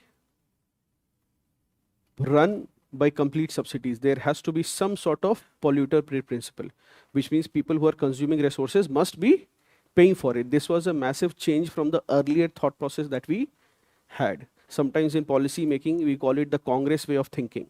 The Congress way of thinking was, you can't write it in the answer right now, but the old way of thinking or conventional policy that was there was that the poor are incapable of anything. If we do not provide state support, they will die of hunger because we had hunger deaths. New thought came with the change in government. There was a new thought. The new thought that the crutches that are being provided to the most vulnerable and poor is the reason why their poverty is becoming intergenerational. One generation after another, they are continuously poor. You don't need to give them too many crutches. You will have to make them what? Atmanirbhar. Unless they pull themselves out of poverty, state action cannot do. You will see, in effect, government will have shrunk schemes such as Manrega and everything. Why? The same Gandhi-Tagore debate. Gandhi said, tell them to make vocational education, tokri banana sikha do, bansuri banana sikha do, basket banana sikha do. What did Tagore say? That tokri banakar, bansuri banakar, no country has industrialized and become rich. If rich person is there, he is studying in English, and poor person, you are telling him what? Vocational education, ki bansuri banana, tokri banana, soup banana sikha do. Right? Not the soup to be drunk, the one that is used in several communities and Chhat Puja mein use hota hai. So what will happen? He will remain poor. So this was the Gandhi-Tagore debate with respect to education. So here there was a change in the thinking of the government. So it clearly wants you to think that fixed monthly charge be levied on and for BPL families, water. Okay. So it should not be the current earlier government policy was just make it free. What would happen? Even the poor would benefit. In the name of the poor, who would benefit? Rich. What is the name of the document in economic survey that says know this for the rich. There's a word. Bounties for the rich. Bounties for the rich. For example, the UPSC form, how much does it cost? 100 rupees. Now what will happen is some groups will say that people cannot pay 100 rupees, so it should be free. But is that the real problem in clearing the exam? Is that 100 rupees is the problem? But if you have, the earlier thought process was, how will poor people write this exam? But of all problems in clearing the civil services examination, the 100 rupees that the commission charges is not the limiting factor, right? But this, so in case you want to do it, you can have differential pricing. For example, higher, now you have Aadhaar linked and PAN linked. You can have higher fees for higher income levels and lower fee for lower income levels. Okay. So anyway, so this, it should not be, one idea was the supply water free of charge in all respect, not recommended. One time fixed sum for installation, not recommended. That fixed monthly for non-BPL and BPL families, which will be less number, can have it free. Or users pay a charge based on consumption of water with differentiated charges. This is what the government thinking. It was an alarming question back then. It was an alarming question. It was, we did not, as policy makers, this was not the thought process. It was ki, sabko free kar do. What happens when it is made free for everyone? Two things happen. What are the first things? Wastage and, okay, that is, what is the bigger challenge? That's not the problem. What is the bigger challenge? Inefficient, no. If something is available free, then who gets it? See, if something is expensive, then who is able to get it? The rich are able to get it. If something is free, then who is able to get it? Don't say the poor are able to get it. The one who have access to power. So if you have railway reservation forms, now you have digital. Earlier it was there. You will say, you travel from far, you want a reservation form. He says, भैया वो form तो free मिलेगा. You will say कि free मिलेगा तो कहाँ है? वो तो सुबह 8 बजे खत्म हो जाता है. मेरे को 50 रुपए आने में लग गए हैं. मुझे 10 रुपए ले लो फॉर्म दे दो, 20 रुपए ले लो फॉर्म दे दो. नहीं मिलेगा तो फ्री में ही मिलेगा. For everyone. अब कैसे मिलेगा? कल आइएगा सुबह 8 बजे. So this government, I mean, the thought, I'm not favoring this government. Then there was a change in our policies and how we decided to govern the society, and the economic model changed. So we said that, okay, we will have differential pricing. If those who can pay, they must pay. Those who cannot pay, the government will subsidize them. And we will not spend a lot of money trying to identify who needs that subsidy. What will the government do? Aadhaar, bank linkage is there. You will do what? Direct benefit transfer. Instead of trying to identify who doesn't have a pen here in this class and let me offer him one and have 5 people find out who doesn't have a pen, what do? I simply directly transfer some money. You can buy your own pen if you need. Yes, so in case of a bribe, person is asking bribe, this is not the correct choice. The commission says not send a formal complaint. Here the argument that is there is, this is a trivial, extremely significant and very fine question. You are feeling, there is not direct asking of a bribe and you are getting a feeler. What should be the response? What is the problem with this sending in a formal complaint? It cannot be proved. So the two phase is behave you have not understood, because there can be a reason that there is a procedure lapse in your application. And the second is hire official for help instead of filing a formal complaint. So there is also a practical approach. One thing that you have to do is you have to get your work done. This attitude is very much required in your case studies.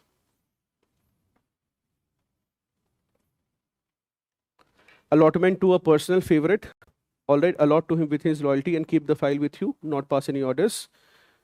You can take 2 stages here. You call him to your end, personally explain that this work cannot be done. And the other is that you can clearly take a position that I'm not going to do you a favor. All right, but in such case, when it is procedurally established, it is very much recommended that you show no favors.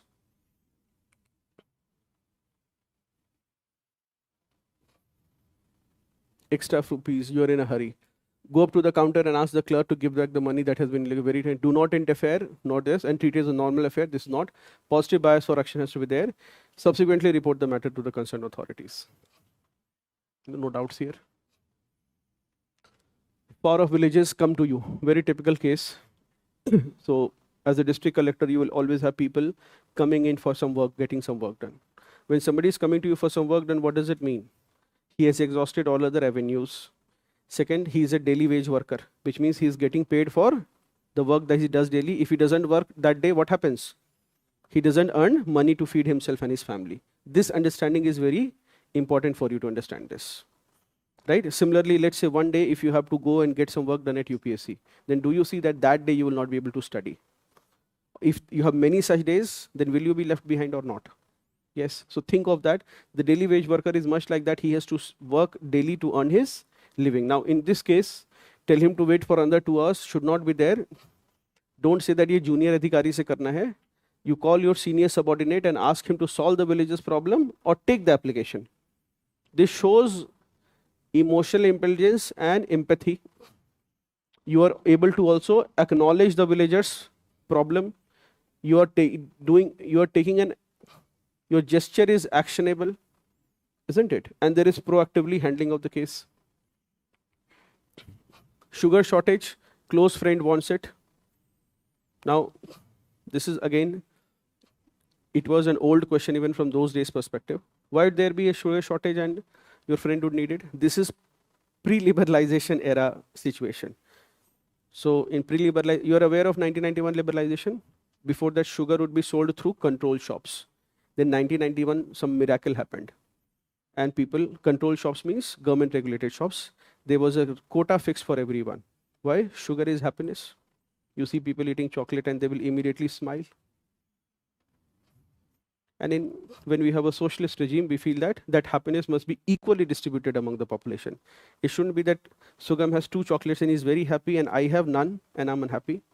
The best way is the state decided to do in a socialist economy, the task of resource allocation by the state. A very disastrous role that the state took upon itself. Why? Because the state felt that it has the wisdom to distribute those goods for which probably the market was a better. Then 1991 happened. After this, where is sugar sold? In the shops. Means just like you can buy sugar, anyone can buy sugar. You have more liberalized, you can buy it off Blinkit and Amazon or whatever you want and you can get it home delivered. But that was the era where sugar is controlled. And who has control? So who can now buy sugar once there is control or state interference in it? Not the rich, but the one who has access to power. So in a capitalist economy, the rich will have everything. In a more communist regimes, what will happen? It is not that people will have it or the poor will have it. It will be those who are in power will have it. Is this clear? So they end up becoming both tyrannical systems when they are going to an extreme. So release the amount of sugar which your friend has requested. No, it will. First is, it is a corrupt practice. Second is, it tarnishes the image of the office. It is violative of the government order. And you show the government कि भाई ये है हमारा format, हम नहीं कर सकते हैं, ठीक है? Implementing family planning. Now you want to convince residents to keep small families. What is the best way of communicating to such people?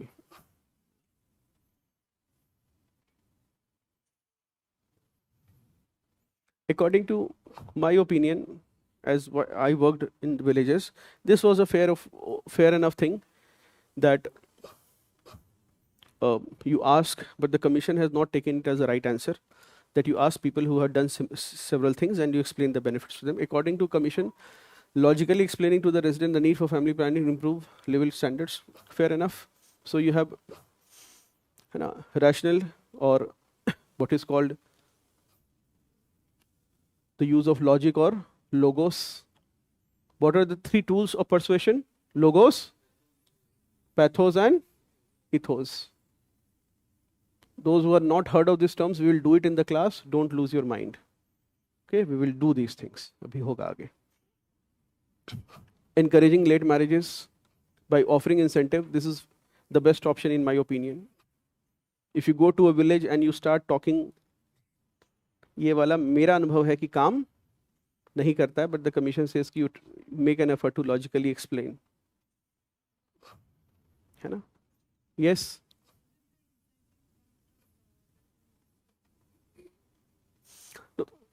Offering incentive, you can say that, but then the limit, if these are the choices, rigid choices. So first is when the government And anyway, in family planning, there is an incentive not only to the people who do family planning, but also the executive who gets it done. This was peaked. This is not the phase where we are any further actively doing family planning by the state. The state is now worried about such things because now we have a declining fertility rate and we are on the other side of the problem. But just 2 decades back, aggressive targets were there. Yes, your son is colleagues whose son is preparing for the exam. So your friend needs help in his son kind of cheating in the exam. So in view of the help he had given, extend your help to him. This is limits to gratitude have to be there. This phrase have to be used. Whenever you are going to deny something to a friend or family who has helped you, what will you use the form? There are limits to gratitude, the kind of mistake that Karna in Mahabharata would make. Why did Karna fight from the side of the Kauravas against the Pandavas? The friendship and the gratitude that he had, that Duryodhan picked him up, put him on a throne, and said, now he is king, isn't it? Regret that you cannot be of any help. This is unfortunate choice that you will always have to make in public service. And explain to your colleague that this will be violating trust. Yes. Reporting the conduct of your colleague would be some sort of extreme action. And lastly, you can relate it to what? What is this? NEET 2020? Yahi hua hoga. A professor or an expert in debt of a friend, it would not be a commercial angle according to me. If it was selling the paper, if it would be selling the paper, it would be very definite, it would be easy to catch. Right? Because then you have a motive that is clear. But when you do something like this, it is difficult to track you because the law enforcement not able to identify what was the motive. तो पता चला किसी की मदद करने के लिए कुछ कर दिया. और ये मदद वाले के कारण बहुत the whole world wars have been created because somebody was trying to help someone. Vaccine distribution and quality to profits. I think these questions have been, you don't need the answers to them now. You should.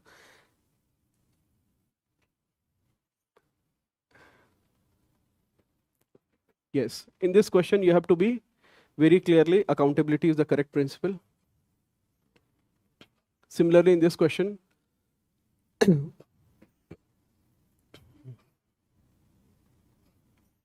this question, 1, 3 and 4, what is not is, this is something that has been remarked as a wrong choice. All right. Yes, so the minute you will be in charge with making any public decision, I repeat, the minute you will be making any public decision. What is a public decision? Such as making a public policy or awarding a contract. What will you have? You will immediately have an anonymous chitti come to your door saying that phala person is doing corruption. Now, if you act on every such case and get hyper excited about such thing, then you will never be able to do work. There are, so against Sir Ashok Khemka, a very good article was written by another senior IS officer, and he wrote that merely integrity is not enough in public service, one must also do work. काम भी करना चाहिए. आपसे पूछा जाए कि आपकी क्या क्वालिफिकेशन है, यू से कि मैं ईमानदार हूं. This is also the reason why the bureaucracy has failed to deliver on several fronts. है ना? Ethical dilemmas of a civil servant. What is the name of sir? Swaroop? Anil Swaroop, sir. Yes. So he also has written multiple articles saying that integrity alone is not enough. One must also work. You will have several places where, and you can use it as a fair. It is accepted in bureaucracy as well as in academia. The Ashok Khemka syndrome, in a negative sense, where the desire for anti-corruption is so high that it leads to, yes, policy paralysis and obstruction of work. This extreme also has to be avoided. You will find several people in services that are so worried about the private business making a profit that wherever they are posted, no work will be done, no files will be passed. In every file there will be an inquiry. Let us say you have a Just think of it, to cross the road, you need for example, an overbridge. Now, if an overbridge will be made, do you not realize that somebody will make money out of it? And making a bridge is anyway a commercial operation. Is this clear? It is a commercial. People will have to pay the wages, there will be material, there will be labor and everything. It is a commercial function. And why will somebody make to a commercial function? Because there is a profit involved. That is it. Now, what will happen is a person will be so doubtful of the business that they will say, tell me if it can be done in less. And every time there will be an allegation that the bills are overinflated. So in such case, you have to have this, that propose a limited disclosure. Why limited disclosure is very important? So that if an information has come to you, you should not obstruct that information. You have made it available to other people. Secondly, what is not, immediately disclose the information to the project committee and the public. Project committee fir bhi theek hai, to the public. Then what happens? The project gets stalled. So one thing is there that you, in the past few years, be very clear that your choices have to be, I would not use the word pro-business, but I would say it has to increase the ease of doing business. This has to be one of the roles. So one of the roles that we discussed here in the district collector, he also has to make sure that he's the chief facilitator of ease of doing business. Chief facilitator for what? Ease of doing business.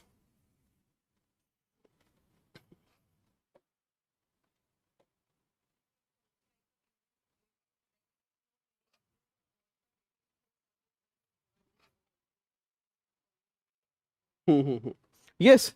So basically, such approach, an extreme approach to integrity, will have this problem.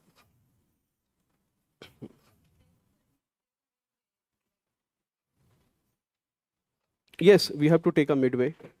Anyway, we have to take a. Now let us, ethics case studies and decision making. Yes.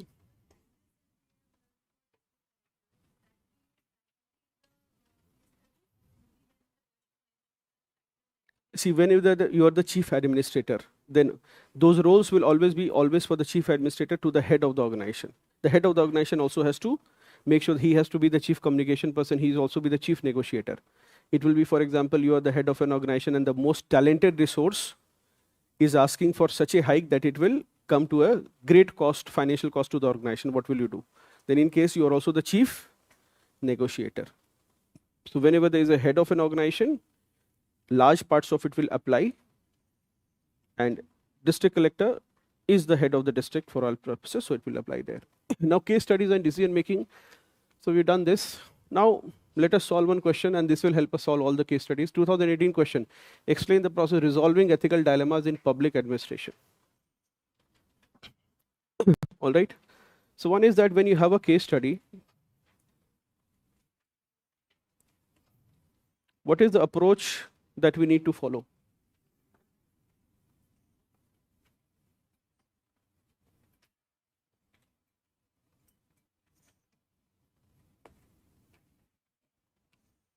All right. What is the approach?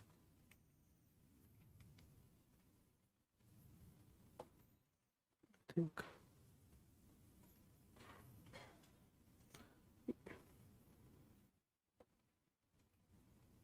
Do I need this? वो जो PDF file है.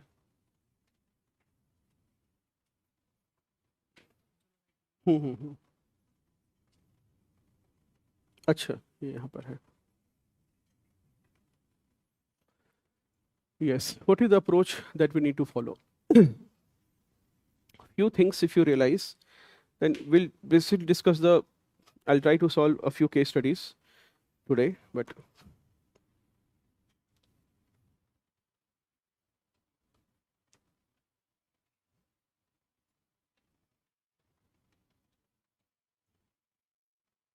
One is that, see, an ethical dilemma. So remember that few things, First is, what is a dilemma?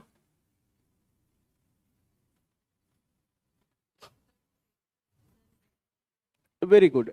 A dilemma is a decision-making situation. Dilemma is a, write down a few lines. Dilemma is a decision-making situation where a choice is to be made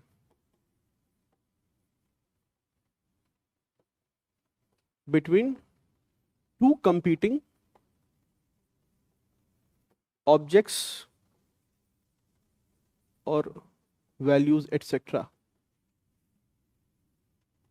Decision making situation, very simple. But then how is an ethical dilemma different? So for example, you want to buy an iPhone or a Android phone. It is a dilemma or is it an ethical dilemma? It is a dilemma, but some last benches will say, sir, it is ethical dilemma because Android is an open system and Apple is a closed system. By supporting Apple, by buying Apple, I'm supporting a closed ecosystem for developers. A complex argument you can have, but largely it's a, but then yes, it's a dilemma. Then what is an ethical dilemma?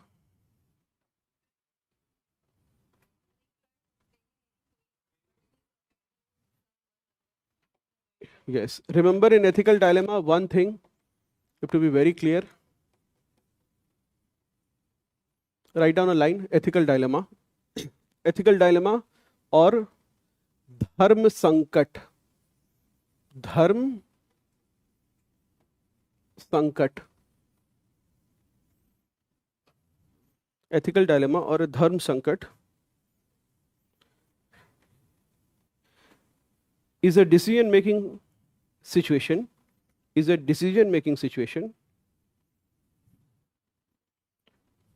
where a person has to make a choice,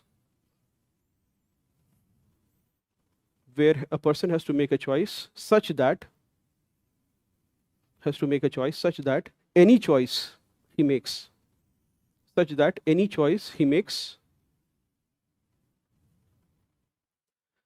will violate at least one moral principle.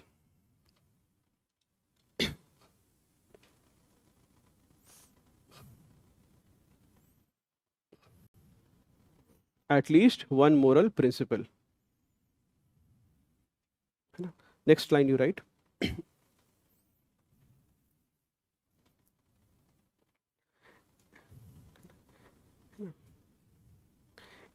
The choice is always followed. Next line. The choice is always followed by which feeling? Yes, the choice is always followed by guilt, as it amounts to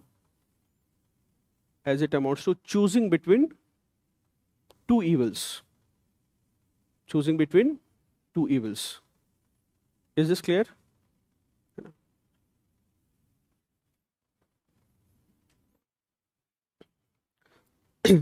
In every case study, if you see few things you have to, now before we go through just how to think about it, let us go.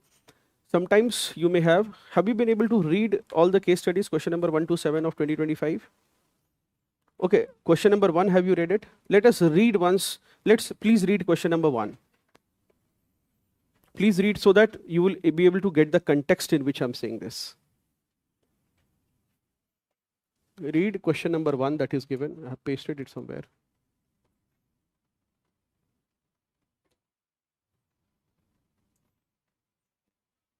Vijay.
You read it?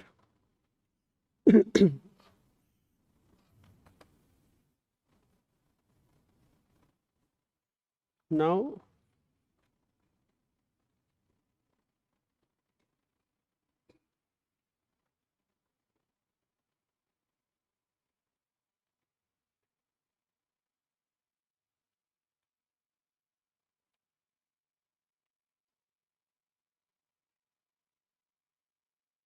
question number 5 also you read it once. Question number 5.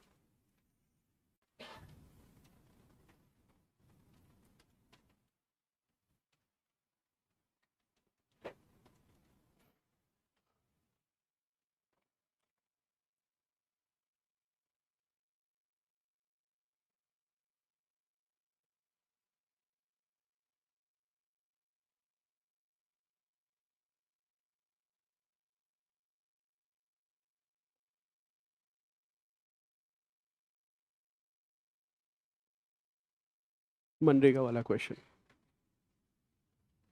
Quickly go through it, just not solve it, quickly go through it.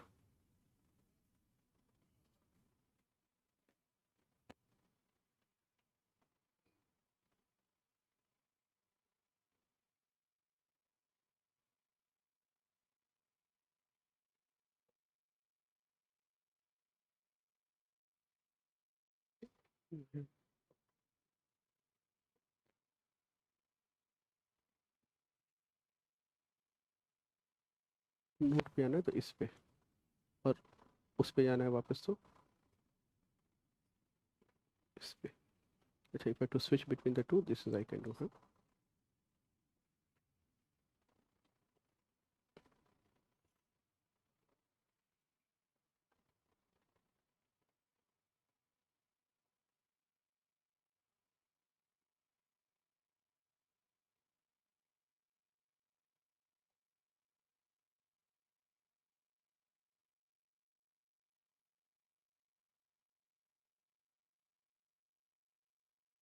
Everybody has read it.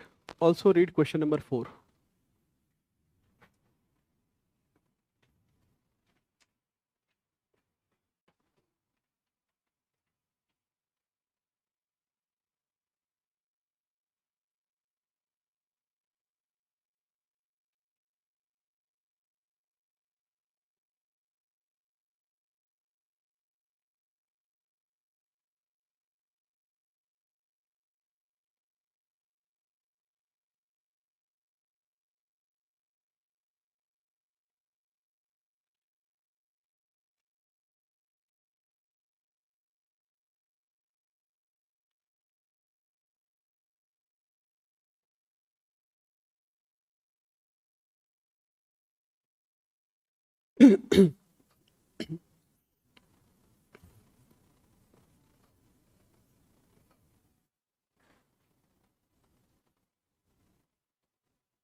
So just not the question, just to read the cases.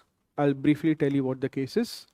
The case of Vijay, the first case study that we have is that he's managing a disaster. Heavy rainfalls have occurred. People are houseless. Approximately 5,000 people have lost their houses. And then he gets the news that his mother is not well. That is the Vijay case. Then, and his sister is in the US. She is abroad. That's what the case says. And then he could not take care of her. And then there's a demise in the family. She dies. And now he has to perform the final rites. And if he, on the other hand, there is disaster going on in the district. So is to make a choice. Now this question, if you see, there is a deep involvement of a personal element, extremely profound and deep involvement of a personal element. And there is also public duty or dedication to public service that is at conflict. On the other hand, if you see the Manrega question, it is a purely administrative question. Is there element of corruption in Manrega? Yes. There are signs of corruption are there, but don't go all guns on the corruption aspect. In administration and in all such, so this will be largely an element of purely lagbhag administrative ethics ka. You can bring in elements of ethics, but largely this will remain an administrative question and should be dealt like that. Secondly, remember that in administration, do not attribute immediately to corruption what can be explained by incompetence. Do not confuse between administrative incompetence versus corruption. Because in public service, the biggest problem is incompetence is actually a bigger problem than corruption. It does remain. The people do not have been trained, they don't have the skills, and they're supposed to do a task that they have no competence for. And the minute they fail, what is the allegation? Corruption. So you have to be wary when you write your answer. The rational mind has to be there that administrative incompetence must not be confused with corruption. And the third question is Rajesh, where he has to pass a bill. This is also about a procedure where he has to pass. His senior says that this is the vendor, you pass the bills. But the bill value is 35 lakh rupees, and this is this amount. Rajesh does not have jurisdiction for this much amount. Maybe he has jurisdiction for up to 10 lakh rupees, and any amount higher than this, it has to be passed by whom? The superior. Clearly, the superior is not wanting to pass the bill or feels if there is a problem, so he's asking the. Now tell me, on the basis of, forget the case studies, all the things that we'll study right now, on the basis of till what we have read, we'll do a lot of theories right now. So we'll do a lot of theories right now, and I'll try to quickly go through them. But on the basis of what we have done so far, innovatively think. So everybody gets, so Vijay's case first. So in such cases, whenever you have a case study, don't think and logically argue and arrive at the answer. You should be such that you are able to, through your moral intuition, you should be able to get an answer. Then you will give moral reasoning in support of your answer. I'm sure this is how it should be working for you, right? If you are to arrive at an answer, then there's a problem. You should know what your answer is, and that you should have, your moral intuition should tell you what is the correct thing, and your moral reasoning will support your arguments. All right? So in this case, mother versus people, what do you think should Vijay do? Yes. Anyone? How do you balance? There is no balance. Either he can leave the district or he can.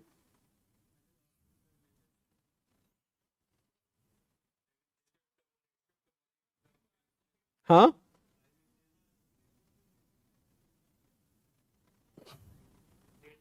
Fair enough.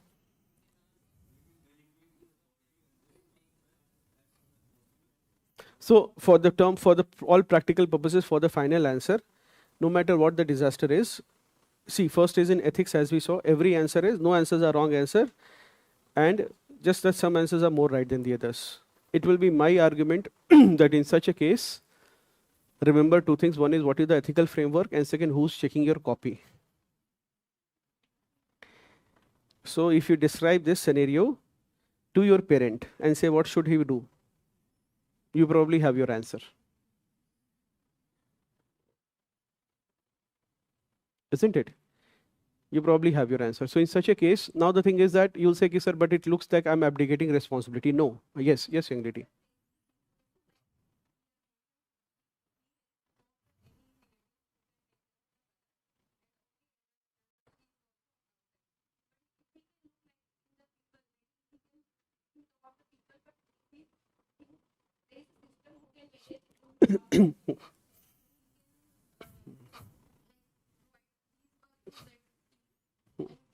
Yes. So as you said, as the last bench said, that he can, but the thing is, you have to be very logical and methodical in writing this answer, because it is a tricky answer. It is not as busy that the minute you say that I will desert the district and leave for my mother and just write 2 lines in a rush approach, then this answer will backfire for you.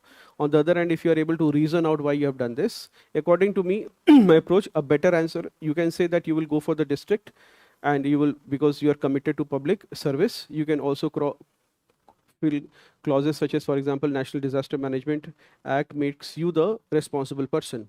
And certain sections, 51 section and 57 section, they provide a penalty in case the officer is, there is dereliction of duty. Right? You can say that.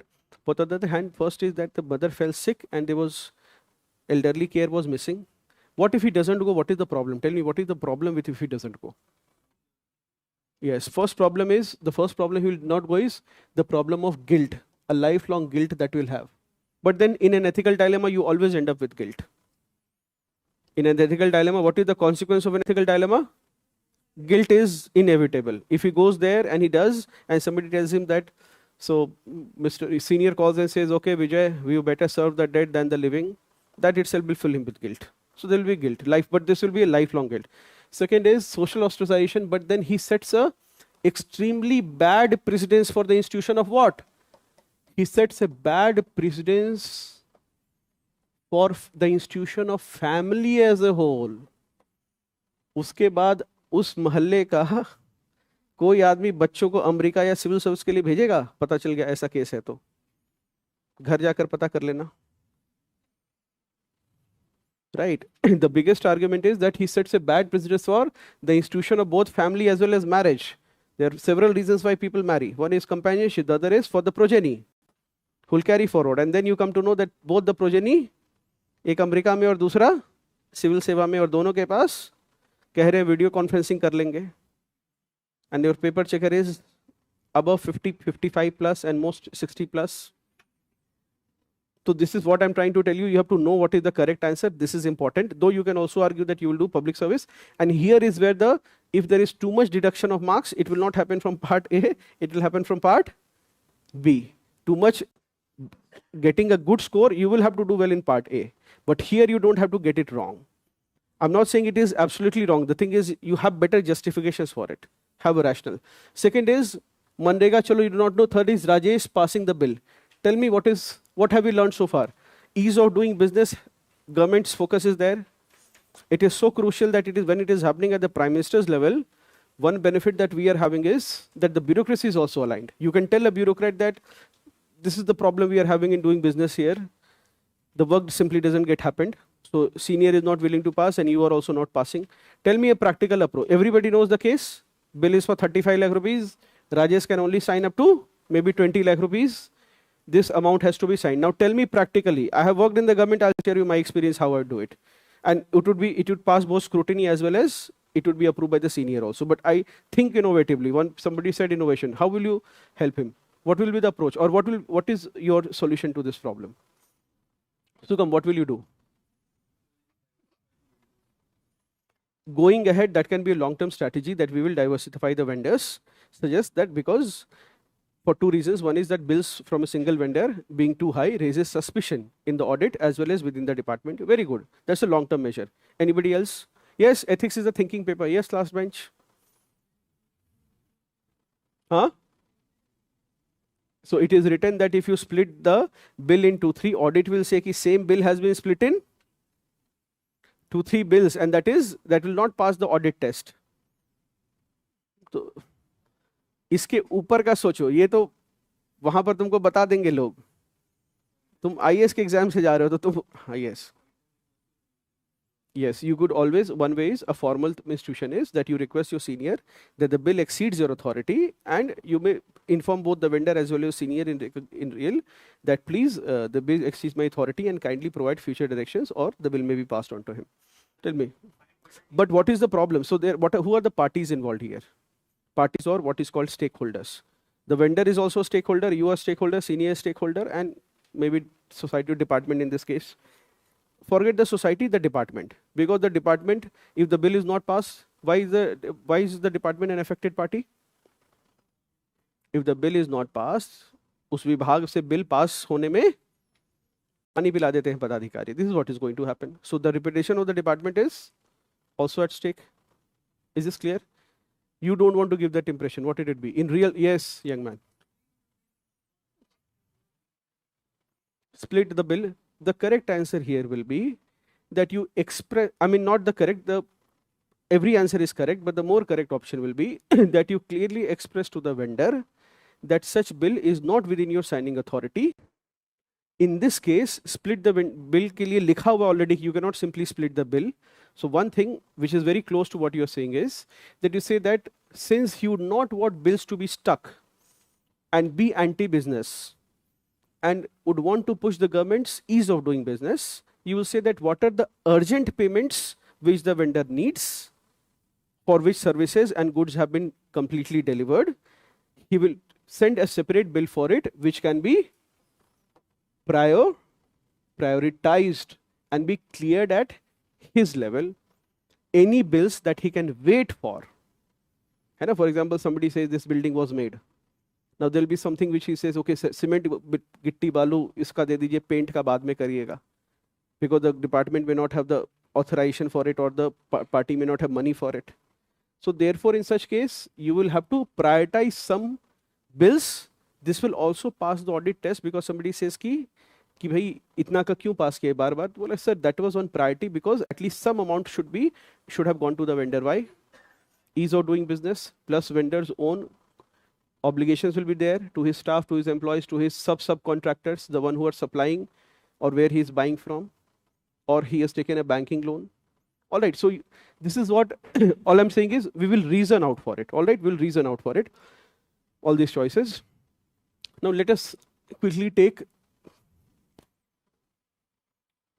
how we will think. Now you will technically not need a framework unless you don't know the answer. Remember, you will have all over, I see that this framework you use, that framework you use. When do you need a framework? Two reasons you will need a framework, bachcha log. One is when you don't know the answer, then you will need framework to generate the points. If you know the answer, then you know it. Second is you have an answer and you want to make it rich. These are the two reasons why you need. First is that whenever you get a question, you see it is an administrative decision making, such as Manrega question. Then you have to clear, or there is personal ethics involved, such as a Vijay case, or there is a violation of law.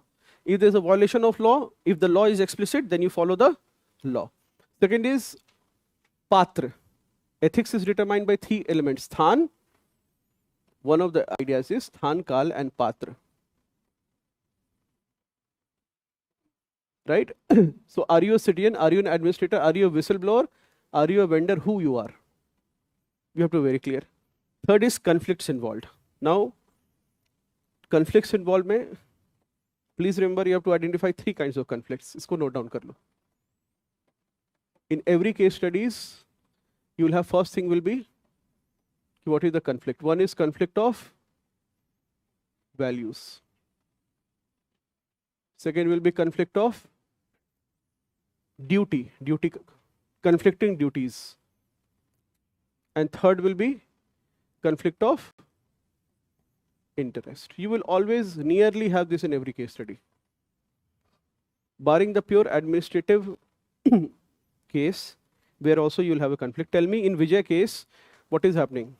Conflict of values, conflict of interest, conflict of duties. What is happening? Duty. Very good.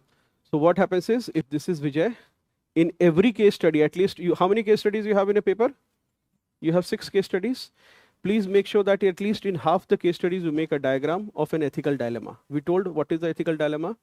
You make a choice and one principle will be violated. So let us say Vijay chooses the duty towards his mother. Chooses. What is he missing out? What is he compromising? Immediately, what is he compromising? Yes. Public service duty.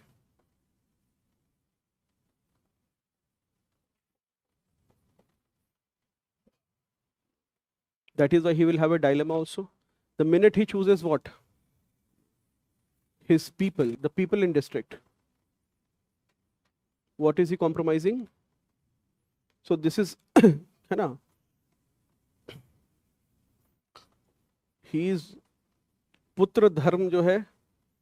People have male children. Why? अंत्येष्टि के लिए आखिरी है ना मुखाग्नि के लिए, and that he is not able to do.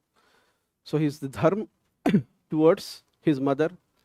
Have this diagram in every nearly question, in nearly every question that you can think of, where you will have it. If it is explicitly asked, you have it. If it is not asked, make it an introduction.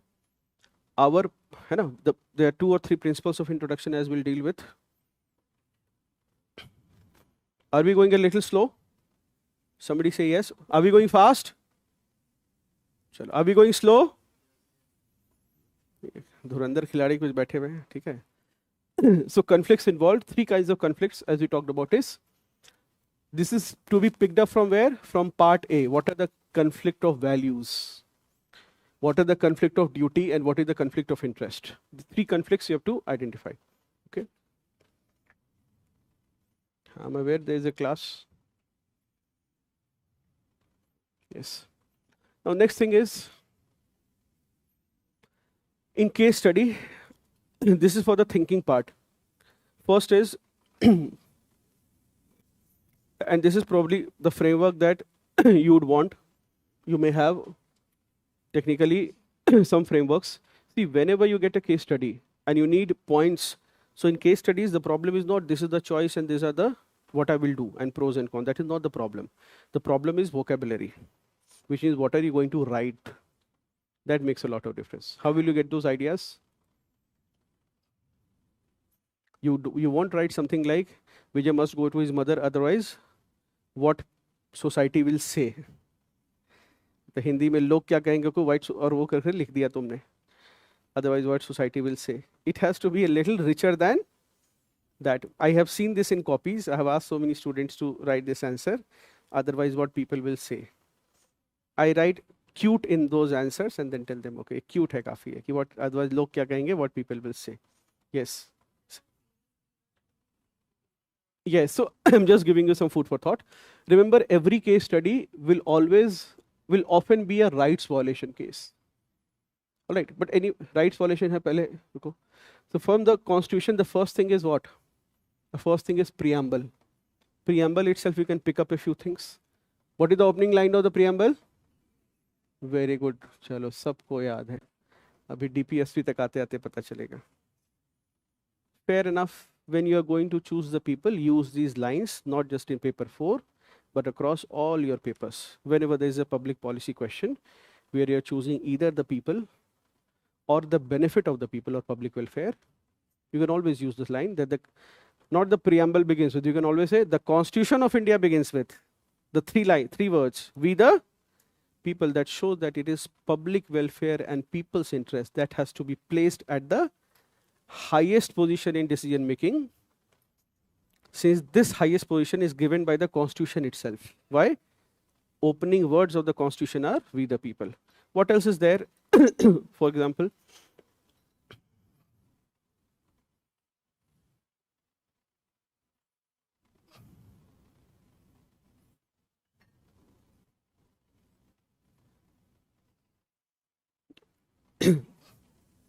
what else are there?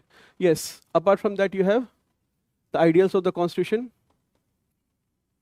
liberty, equality, and fraternity. Let us take Vijay case itself. In Vijay's case, let us say you have nothing, you don't know anything to write. You can always write these generic points, but they will have a substantial hit in your quality of your answer. You'll say that the Constitution of India espouses fraternity as a value. And the preamble also talks about it.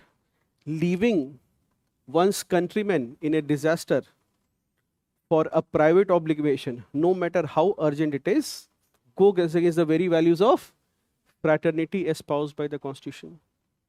Can we say that? The element of fraternity or brotherhood, what does it say? It says that all our countrymen are our brothers and sisters, and leaving our entire district or the people who are dependent on you in the time of crisis for a private obligation, no matter how urgent it is or how pressing it is, goes against the values of fraternity. And then also you have what? Social, economic, and political justice. Fourth is unity and integrity. These are the values.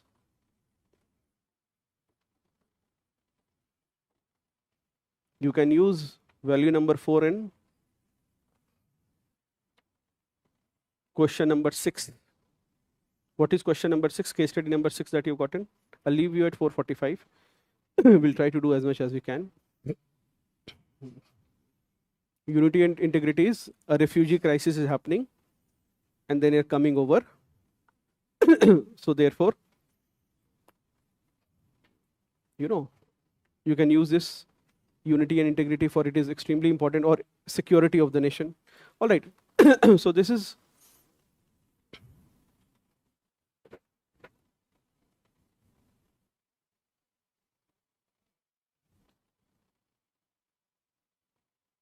yes.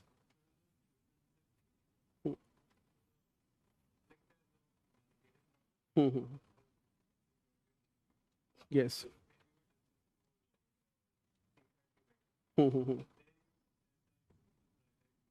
Yes, so very good question that you raised. Even if you see question, so please come and read all 2 साल के questions. तो कम से कम tomorrow you पढ़ के आ जाना. Humanitarian. So if you see in this case also, your first approach will be, you will argue for the unity and integrity of the nation, or the for the internal security of the nation as unity and integrity is. But then humanity is your first non-negotiable point. Should be in question number 6 also, that it is a refugee crisis. It should not escalate into a humanitarian crisis. In question number 1 also, it is a disaster management crisis. It should not become a humanitarian crisis. If that happens, then everything else goes for a toss. So in this question also, all right.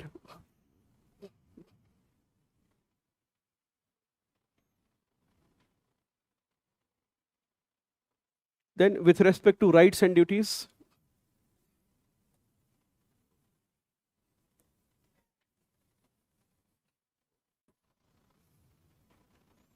this also goes for a toss.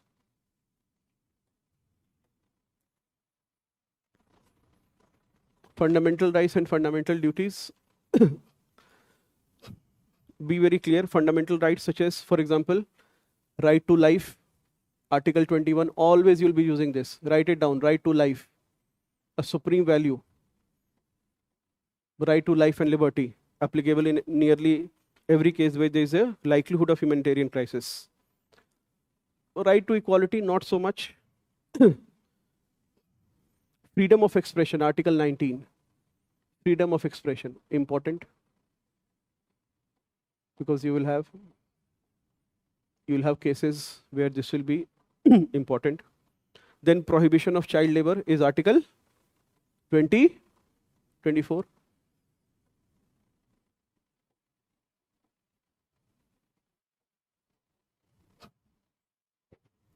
Apart from that, nearly every question can be made into a right which is sometimes called, if not a moral right, Naitik moral right or a moral duty.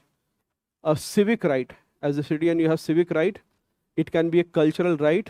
It can be human right. If you have nothing, if there is no law which says you have this right, then what will you argue? If there is no law which gives you this right. For example, there is no law. When you signed up for the program, there was nothing that promised that you will get an air-conditioned classroom. Right? So you would have said, sir, if it was written, then you have the consumer right at least. Isko bhi add kar lo, consumer right is a basic consumer right. Now let us say you demand for a AC. I say it was not promised when you signed up for the program. Then what will you argue? You'll say fundamental right to air conditioner, not tenable in the court of law. Nobody will agree to that is a fundamental right to have an air. Then what will you say? You will always, for the lack of a better word, manipulate the question and write it like, having an air conditioner is an essential human right of every student when the temperature is 43 degrees. Isn't it? So if you can't find a legal, fundamental right, then what will you make it? You will make it a moral right or a human's right question. Isn't it? You ask money from your parents. They say कि ठीक है बहुत दिया, तुमने खर्च कर दिया. Then you will not talk about your rights as children. Then you will say that having bare minimum to survive in Delhi is a basic human right that I have. You will appeal to what? To the human right. This is the last resort that you have. है ना, उन्होंने कह दिया कि that is your dharma as a pita, as a mata towards your children. हो सके बहुत कर लिया हमने, तो अब तुम किस चीज पर आ जाओगे? ये all income, कुछ नहीं है तो you can always create. So think of it. The first case study. What are the rights? If Vijay is there, from that framework, if Vijay is there, Vijay has a right to cater to his, for example, ill mother or his dead mother. The mother has a right. It is not just a wish of being anteshti by this. She has a both cultural and it is both her cultural and religious right to have final rites performed as per her faith and belief system. Always a right. What other right the mother has? You could say Article 21, to right to die with dignity. Article 21, right to die with dignity. So we'll give you a document. We'll give you a list of all these things. आप उसको एक बार map करना हमेशा. With every case study, every class we'll do 1 or 2 case studies and you'll map it. Right to die with dignity has been held by the Supreme Court. है ना? As a with exactly. So you can always every duty or the minute this right comes, somebody's duty will be to fulfill that right, isn't it? But which is why Prime Minister says, I don't have. In our country, don't just ask for your rights. Also ask what is your duty, because the minute you talk of your right, it becomes whose duty? My duty. I'm sitting in Delhi, it becomes my duty. So what do? You talk about your duties also. Then as state, I will have some rights over my citizen. It is your duty to pay taxes and my right to raid you if you don't pay taxes. All right. Always think in rights and duties framework. Please use this framework in every case study. There in Vijay's case, his mother has rights, and there the public also has rights. The public under right to life has every right to get state support in case of emergency or in case of a disaster. Do you see? From which article? Article 21. It is also a human right that they must enjoy in a democracy like India. Huh? Yes, Universal Declaration. They have a human right to get state support and state aid in case of a natural calamity. So everyone will have rights. You take any case. You take the third case. Third case, what was the name of the person? Vijay was there. Rajesh was there. Let us come back to Rajesh. For those who miss, Rajesh was the person who has to pass bills. Do you see that? The vendor there has a right to payment of his dues on time. And to, isn't it? So every case will have a right. Then you can take from constitutional DPS fees, you can take, or fundamental duties also you can take. For fundamental duties, I'll give you a list, उसको कर लेना खुद से, मैं आपको कल list दे दूंगा. Fundamental duties will also be there, where if you don't get anything, then you can at least in any environment versus development debate, at least 51AG you can quote. That right to protect the environment, lakes, rivers, etc. G for green, याद भी रहेगा, isn't it? Then DPSPs, always quote article. Yes, which all articles? Why it is clear? Yes. Article 38, Article 39B, 39C. What do they talk about? Prevention of concentration of wealth in the hands of few, isn't it? 38 is social order with justice. Right, so social justice. 39 will talk about adequate livelihood, equal pay, preventing concentration of wealth in the hands of few. लिख लो कुछ चीजें. Protection of workers and children. It talks about protection of workers and then Article 42, humane conditions of work. Humane conditions of work. In any office politics question, you can quote this. Wherever somebody is troubled by office politics, what will you say? Human conditions of work. Or for maternity relief is also there. For maternity relief. Then Article 43A is added, where write down Article 43. लिख लो इसको, भूल जाओगे नहीं तो. Article 43A, participation of workers in management of. See, if you don't write in your own handwriting, it won't happen from a list. Participation of workers in the management of industry. It is resonance in what? Gandhi's trusteeship. Article 47, to raise the standard of health and nutrition. Wherever you have this problem, कि village में some illness or medical support is there, Article 47 I will expect in your answer. Article, है ना, raise the standards of public health, nutrition. Also prohibition is there. If 51AG is for fundamental, 51AG, 51A is fundamental duties, इसमें G is for duty to protect the environment. And here in DPSP it is 48. 48A is state obligation to protect the environment. तो ये article होने चाहिए. An international war question, please do not forget to quote Article 51, state effort for international peace. State effort for international peace. You will get one question on, in fact, more than one question on international ethics. Basically, war and everything will be there. So that is one framework. So from Constitution, you can pick up these. Then from law, we will give you a list, but briefly, whenever you get a question on these, disaster management, you will quote the Disaster Management Act or guidelines are there. Elderly care, you see Vijay's case. Now, I'm not obsessed with Vijay, but you see Vijay's case because it is a good enough thought-provoking question. You see, do you have any obligations to your parents? Oh, poor boy, you don't know. Yes, way back, maintenance of, remember this act, your answer with this has to be there across years, at least 5 times it will be there. Maintenance of parents and elderly care या senior citizens है? Elderly care है? Elderly care है? मुझे लगता है senior citizens था. चलो, मेरे हिसाब से जो मुझे याद है, इसको चेक करें. Senior citizens Act, from what I remember, 2007 है या क्या है? So this is a very powerful act, though it is like the 73rd, 74th, that states must also make their own law. What is the Maintenance of Parents and Senior Citizens Act? It is your responsibility to maintain, take care of parents and senior citizens. In this case, Vijay's mother was a senior citizen. And Vijay's action amounts to abandonment by the children. Right? When in her old age, neither children were there, no physical support was available. Though this is largely an economic right given to senior citizens. Second right that is given under this, 3 rights are given. One is that obligation of children to take care of their parents.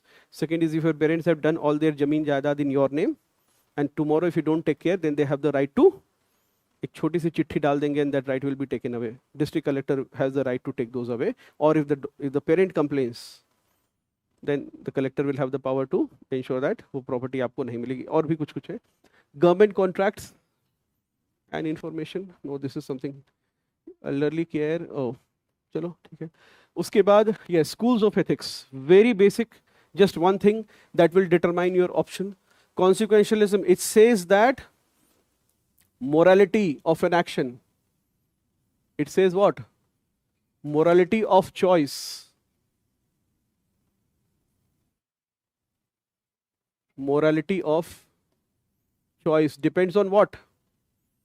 Outcomes rather than means. Is this clear?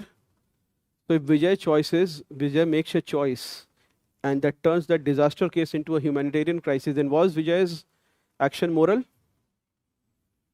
Young lady, what does consequentialism say? Yes, है ना? We'll study this in detail. Let us say, what's your name, young lady? Soumya. So Soumya, let's say after passing by, she finds a wallet and she thinks, and it is full of money. Now Soumya can do 2 things. Either she can give it to the management or the police station. Now Soumya thinks, now whether Soumya, or she can keep it to herself. Now constitutionally say that there is nothing, any rigid rule. She can keep it herself also, and she can keep it to the, she can leave it there also because it is not hers. Consequentialists will argue that since consequences determine morality, If let's say she leaves it and there's a thug who gets that wallet and uses the money to buy a Rampuri chaku and does a crime in ORN, then your action was morally right or wrong? It was wrong because she provided the opportunity for a thug to get that. And if on the other hand, she takes it away and let's say feed some stray dogs, don't do that. अभी थोड़ा Supreme Court का judgment भी आ गया अब. And let's say some children, street urchins, she feeds it, then you will say that that was a better moral choice. So your one test of, so you will quote it, the consequentialist approach to this case study recommends that Vijay cater for the 5,000 and serve the living than the dead. You can have that argument. Deontology, which says duty first approach. That what should Vijay do in such a deontological approach, say that what is his duty. Now problem in deontology is it doesn't tell which duty, because they are conflicting duties, isn't it? Duty as a son versus duty as this. Virtue ethics said, what does virtue ethics say? Virtue ethics says that the moral choice will be what? Moral choice will be what? Moral choice will be what a virtuous or a great man, virtuous person will do. What would Gandhi have done? Virtuous person will do. And let us say, for example, the case of Rajesh. Rajesh says that he is not having signing authority, and if he sends it to the senior will not be happy. So situation ethics demands that he should not be in the bad books of his senior. Is that a desirable thing or not? Everybody remembers Rajesh's case. Senior is saying pass the file, but Rajesh doesn't have authorization, and senior will write his ACR. So situation demands, situation ethics says no moral rules are there. Rigid moral rule. You do what the situation demands. So in such case, he can say that situation demands that it should not be that he should be in the bad books of the senior. Second is, it should also not be the vendor does not get his payment. Latka nahi dena, as we sing in the. So in such case, he will say that he will expedite those payments which are very urgent and wait for the senior's instruction for everything else. Okay, situation ethics.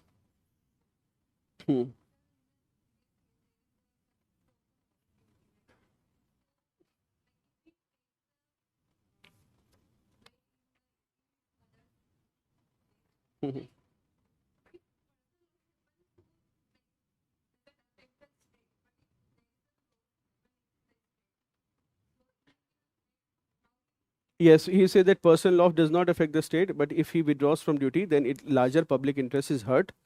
In this case, so the final answer, which we'll discuss maybe tomorrow, we'll discuss all and close these at least 3 case studies. So she says, for the sake of finality, it should not be, 2 things should be there. One is that if Vijay is not able to delegate it to a person who can fit in this situation, then it is also a sign of leadership failure because he has not been able to raise leaders in his team.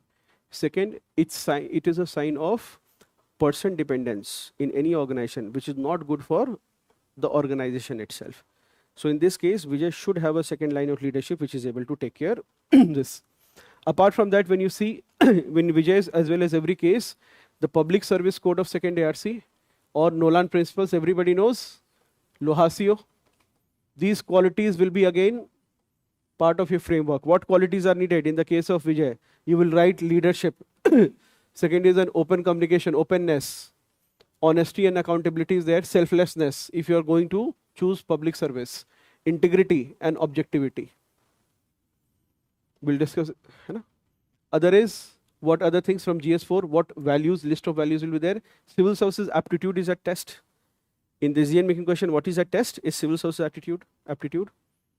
Emotional quotient, attitude needed for handling crisis, compassion and probity. Then you can analyze the case studies from the perspective of all these vulnerables, all these affected parties or these groups.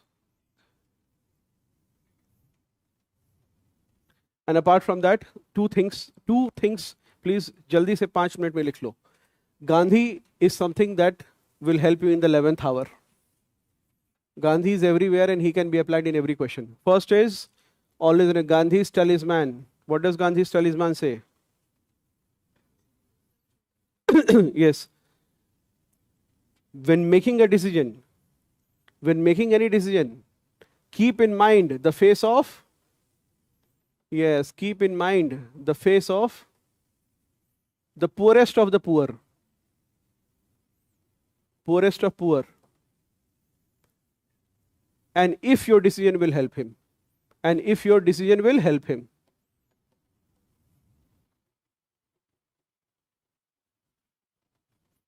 Keep in mind the face of the poorest of poor and if your decision will help him or how it will impact him. Everywhere you use, in all 4 papers, wherever you get an opportunity, any public policy question, health ke liye, health education, what will rescue Gandhi's talisman? He has given this talisman for the rest of the future generation. 7 sins. We'll discuss this in other. Sarvodaya through Antodaya. Sarvodaya means upliftment of all. How can everyone be uplifted? Through the Antodaya, the one who are the last in the line. कतार में जो सबसे पीछे, class में जो सबसे पीछे बैठे हैं. अगर उनका उत्थान और विकास हो गया तो, और मेरी क्लास का ये मकसद है, सबका साथ, सबका विकास. सबका प्रयास भी चाहिए उसके लिए. That प्रयास is a duty obligation. That is why you stop at सबका साथ, सबका विकास. सबका प्रयास हो गया, फिर सब कुछ आप ही पर आ गया. ठीक है. The other is trusteeship. Write down a line. Gandhiji's trusteeship in any industrial dispute. You know, Gandhiji's trusteeship. You know, according to Gandhiji's trusteeship model, owners of businesses must treat owners of business business as a trust. Business as a trust, and themselves as trustee. Themselves as trustee. They must take only as much as is needed. They must take, not every, they must take only as much as is needed for their sustenance. घर चलाने के लिए. They must only take as much as is needed for their sustenance and leave the rest. And second is aspect of trusteeship is participation of workers in the management.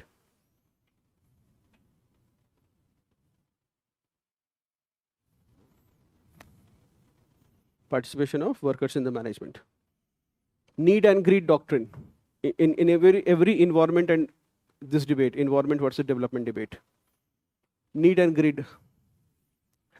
Need and greed doctrine क्या है उनका? Gandhi's need and greed doctrine. The world has enough for everyone's need, but not for everyone's greed. Always in environment sustainability across all focus, smart city से लेकर in every question you will put.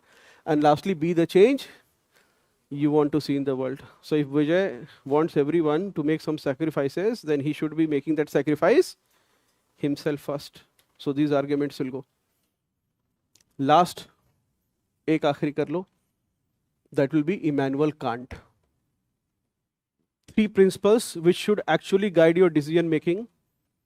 Let me, I think, do it here. 3 principles which should actually guide your decision making. The deontological approach of Immanuel Kant, thinker, German philosopher. 3 principles. You can use it to, it's a very practical approach to ethics. The first principle is the duty principle, or the duty principle.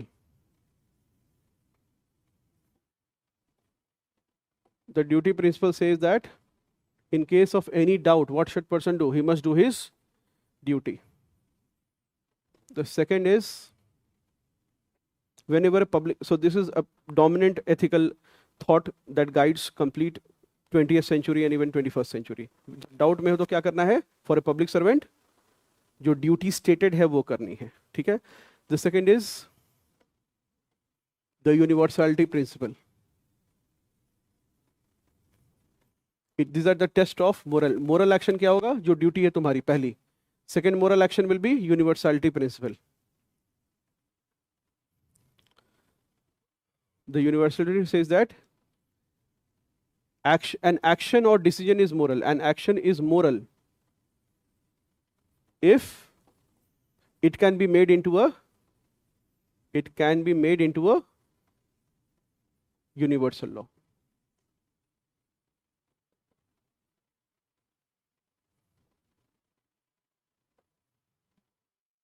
Now just tell me, think. Everybody gets what do you mean? Young lady, do you understand? Ya bata do. Do you understand what this line means? What does it mean?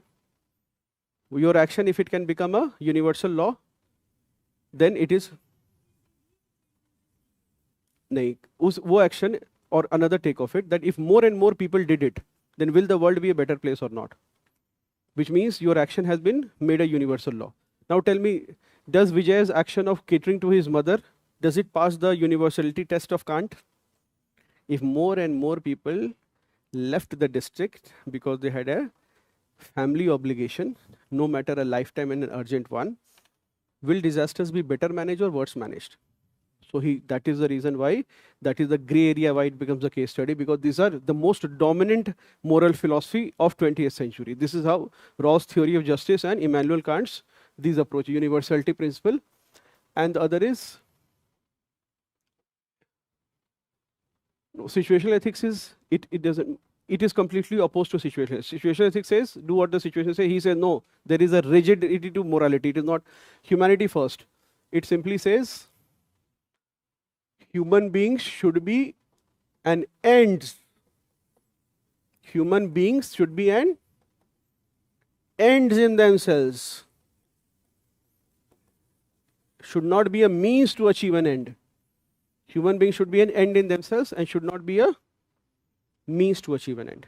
We'll be using all these across every case studies. So that Zomato driver, there is an ethical gray area. Why? So there is a white, which means it is something that is correct, completely correct. Then there is black, which means it is completely wrong. And what is gray? Yes, thoda sahi, thoda galat. So that gig economy, what is the problem? You are treating the Zomato driver as a means for the than as an end in himself. His utility for you is only till he passes on the order. The company also doesn't treat him as an employee.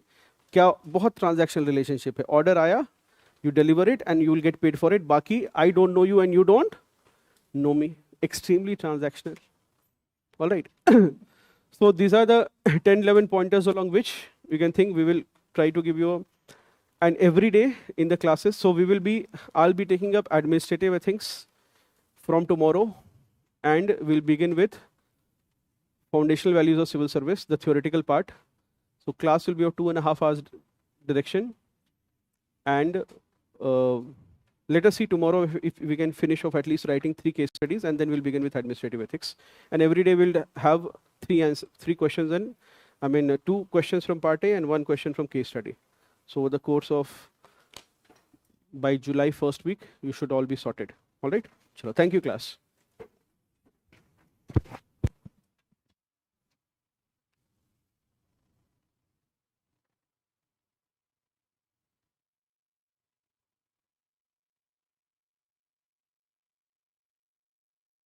Forum is starting a residential program and specifically designed for those students who didn't clear prelims earlier. At that moment, I felt that this program is tailor-made for you because what you described in that email, it felt like somebody was describing me. नहीं sir, मैंने नहीं बनाया, ये मैं credit नहीं लूँगा. आपने बनाया है, मैंने उसको गाइड किया है बस. और हर माता पिता करता है ना, कौन नहीं करता है सर? कौन नहीं चाहता है sir? Fortunately, sir, I cleared prelims, and then, sir, the same schedule for mains FRC4 started at the same place, and again I made the same promise. चाहे वो AWFG का टेस्ट हो या SFG का हो या करंट अफेयर्स की class हो, आई विल डू इट. सब कुछ करूंगा जैसा जैसा मुझे बताया जा रहा है. And fortunately it worked again. Then I stayed there for interview also, and fortunately I got the rank. And before coming to FRC, literally there was a lot of broken confidence, and I thought I would never be able to clear pre. This is the biggest hurdle of my life. But then ever since December, things changed, and I just followed the plan to the hilt. Gave every test, even the open test, all the simulators, the CSAT simulators also. It was for the first time that I cleared the prelims, I cleared the mains, and then I cleared the interview and finally got a job under Government of India. I was a part of FRC 1 and FRC 4. So I think FRC played an instrumental role in making me what I am today.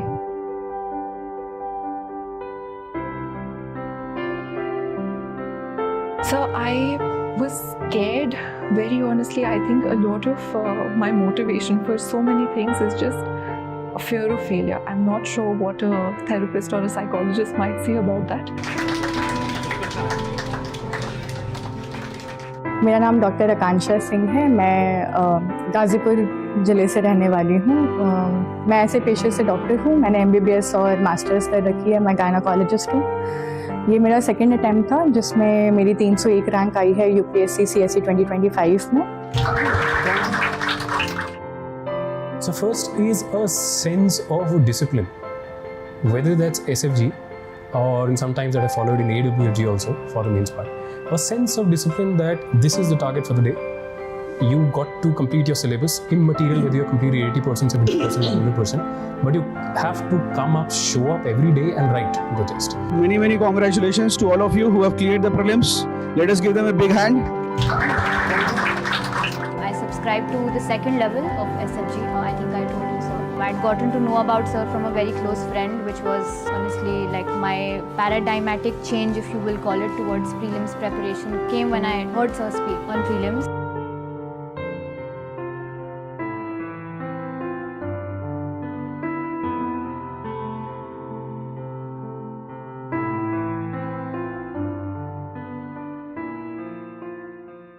65% of IS toppers under rank 10 and 20 in CSE 2025 final list have been students of Mains Guidance Program MGP by ForumIAS Academy, including rank 4, 5, 6, 7, 8, 9, 10, 11, 12, 14, 16, 17, 19. Mains Guidance Program MGP 2026-27. Join Mains Guidance Program, India's most trusted program for mains preparation. To know more about MGP, speak to an IS topper near you or email us at contact@forumias.com.